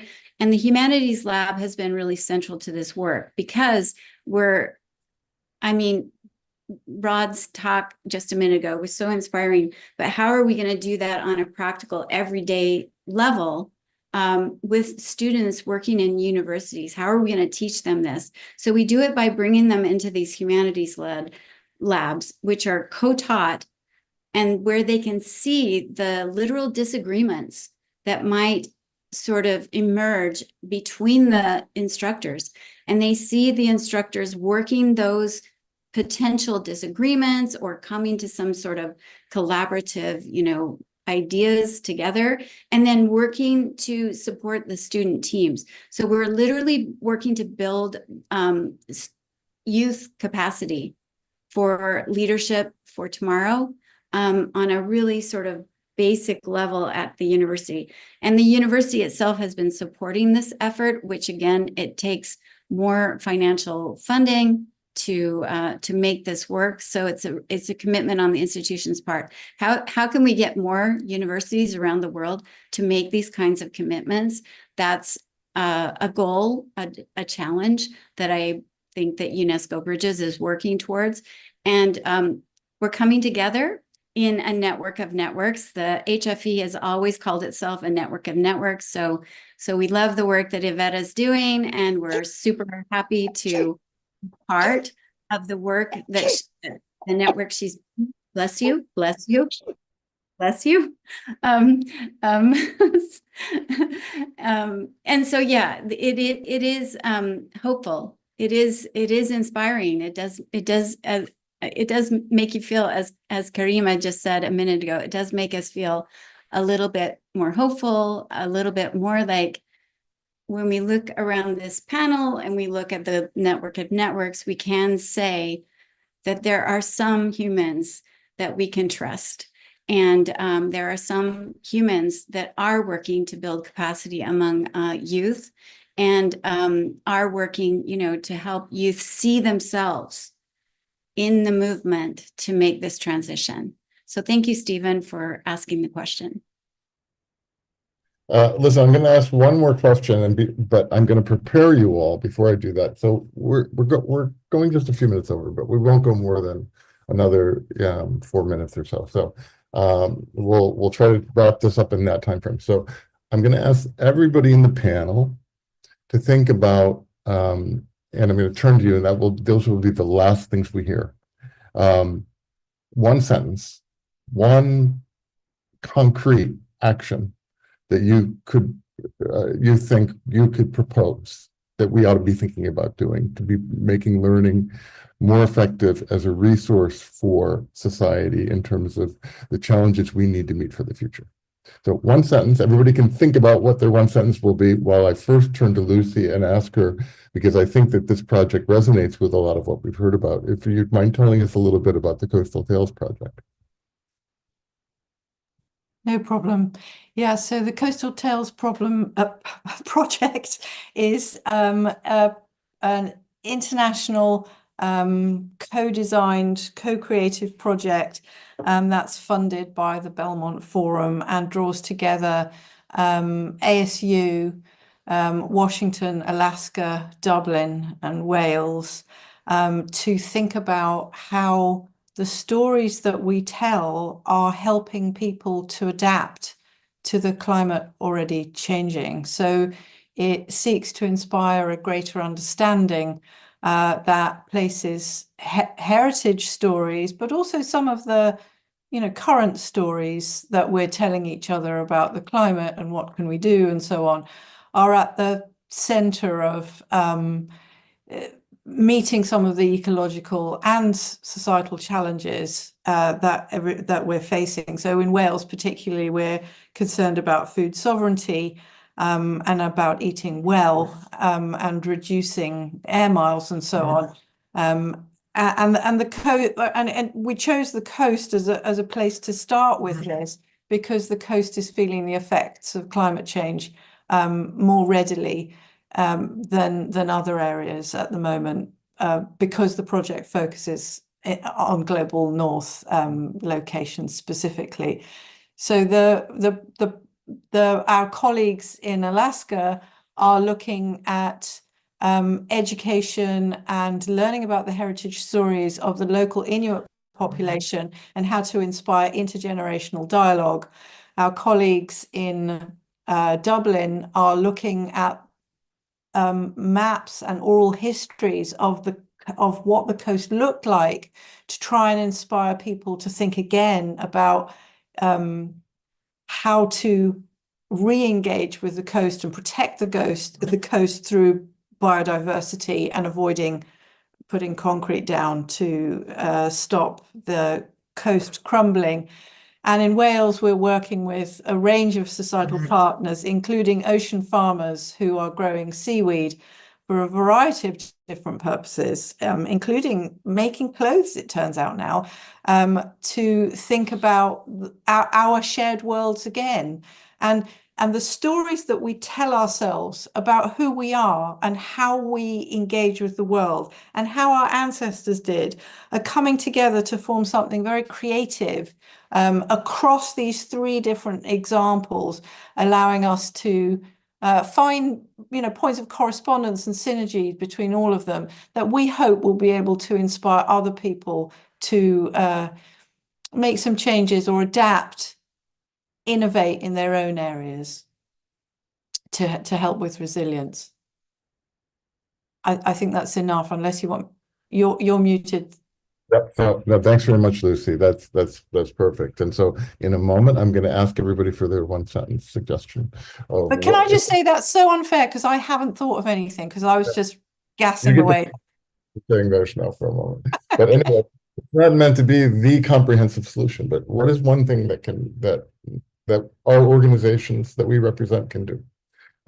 So what I do want to mention, and would have mentioned in my presentation, was that we are throughout the rest of this year trying to build on what we did at the Summit of the Future, built upon the consortium of partners brought together, some of whom you see there in the background of Lucy's slide or in my slide, but which and which go beyond these partners to several others as well.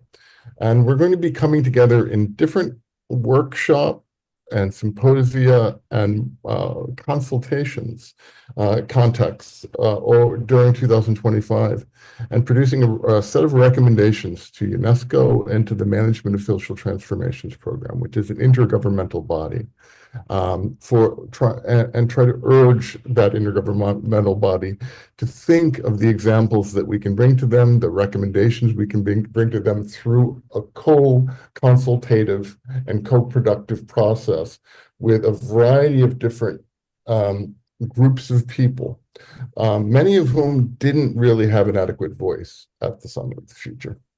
And so throughout the year, we're going to be holding workshops. This was the point of this event today.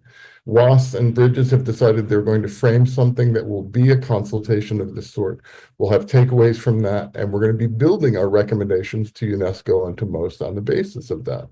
And we're going to be providing further examples of good examples of what is already being done, not just what could be done, but what is already happening. So stay tuned. And in the chat window, I've just put the Bridges. Oh, Lucy, could you put it in there? It didn't come up the way it was supposed to. BridgesEarth.org, I think it's supposed to say there. That's the Bridges website, because we will be posting information about the activities that are going to be organized throughout the year. A number of them will be online, such as this. Some others are going to be based in specific places around the world. So stay tuned, and we really hope to have your partnership and participation in a number of these activities, because this is your opportunity to feed into our way to amplify your great ideas and bring them to an intergovernmental context where these ideas can then be promoted for realizing in practice on the ground in different societal contexts. So now I'm going to go over to maybe the order that people appear on my screen in. And Joni, you're the one first that appears in my, so what's your one sentence suggestion? I would say that the future depends on youth, so we need to listen to them, and we need to look for ways at the practical institutional level and our network levels to figure out how we can listen to what they're saying and build their capacity to lead us into the future. Great. Thank you, Joni. Rod, you're next on my screen. For me, I think it's very important to have a platform where different organizations and different people who are working towards, who are working in transdisciplinary ways, who are working in more collaborative, co-creative ways can come in and learn from each other. Because right now in the world, I think this space, this platform is still very scarce, because the world is still very obsessed with the idea of teaching and the idea of disciplines and the idea of being siloed within it. So when we have this platform of free flowing of learning from each other, that's when we may be able to break away from a lot of these silos. So my suggestion, which is something EHC is also working towards, so my suggestion is we need to have more of these platforms where these communications can happen, the learning can happen. Thanks, Stephen. Thank you, Rob. Over to you, Johnny. You're next in my row here.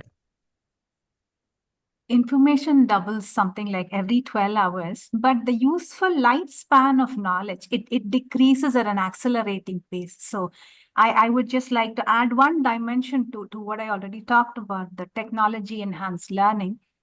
Navigating the space wisely of this information glut is very important. We need to equip our youth to do that. And I believe this is where values-based education comes in. And what everybody spoke in this panel describes that in different ways. So, and also in all the studies of tech-supported learning, the model that is found to be most successful is the hybrid model. So adding the human touch, using technology as the tool, will support us in going where we want to be. Thank you.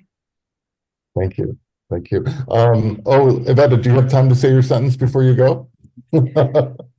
So I would say we need to center interdependence, not just as a topic, but as a guiding principle in education, because education can teach us that lives are deeply intertwined. Our lives are deeply intertwined with each other and with the planet. And education can play a key role in that.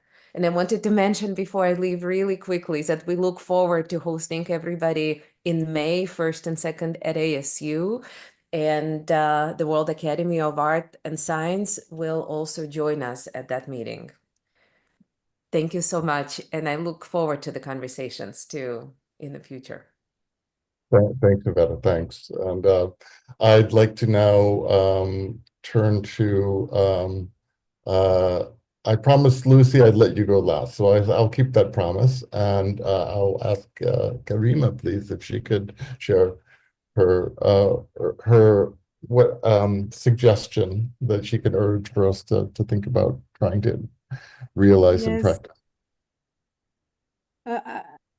I would just remind why we're learning. We're learning to understand. We learn to understand in the embodied understanding that is cognitive, but not only, that is motor, that is emotional, that is sensory. We also learn to understand each other, the human understanding. So it is the how we learn, not what we learn, that shapes that understanding. And when that how we learn is suffused with the trust in our humanity, and humanity is the more human, more than a human that we are, is what defines me and connects me to our natural world and to each other and to the whole beyond the conscious grasp. So when this how we learn is suffused with the trusting in our humanity, or in another word, with love, then our learning embodies the peace we seek for. Then our learning manifests, expresses, and reflects our human co-flourishing and societal harmony. Thank you. Thank you so much. And if I were to add one thing to it, it also generates these things as well. The learning, I think, has the capacity to generate the values that it's based on and disseminate them. So thanks so much. And then over to you, Lucy. Final word from you. Okay, thank you for leaving me till last. Okay, so I would change what we learn rather than just that we're learning. I would ask for all schools to educate children to think about the earth as a person, not an object, and that if that happened, we would stop treating the earth in the way that we do. Thank you, Lucy. Thank you. I kind of gotten away without saying anything myself, so I will say one thing. So I kind of lied.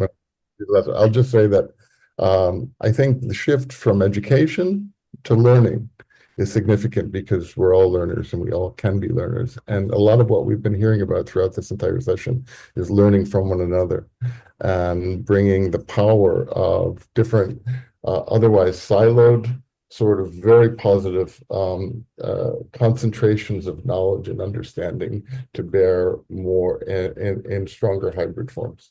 So I would say that as educators, a huge part of our mission is to continue to learn and to learn from those who traditionally have been learning from us more, and to have the humility to be able to accept that they have a lot to teach us.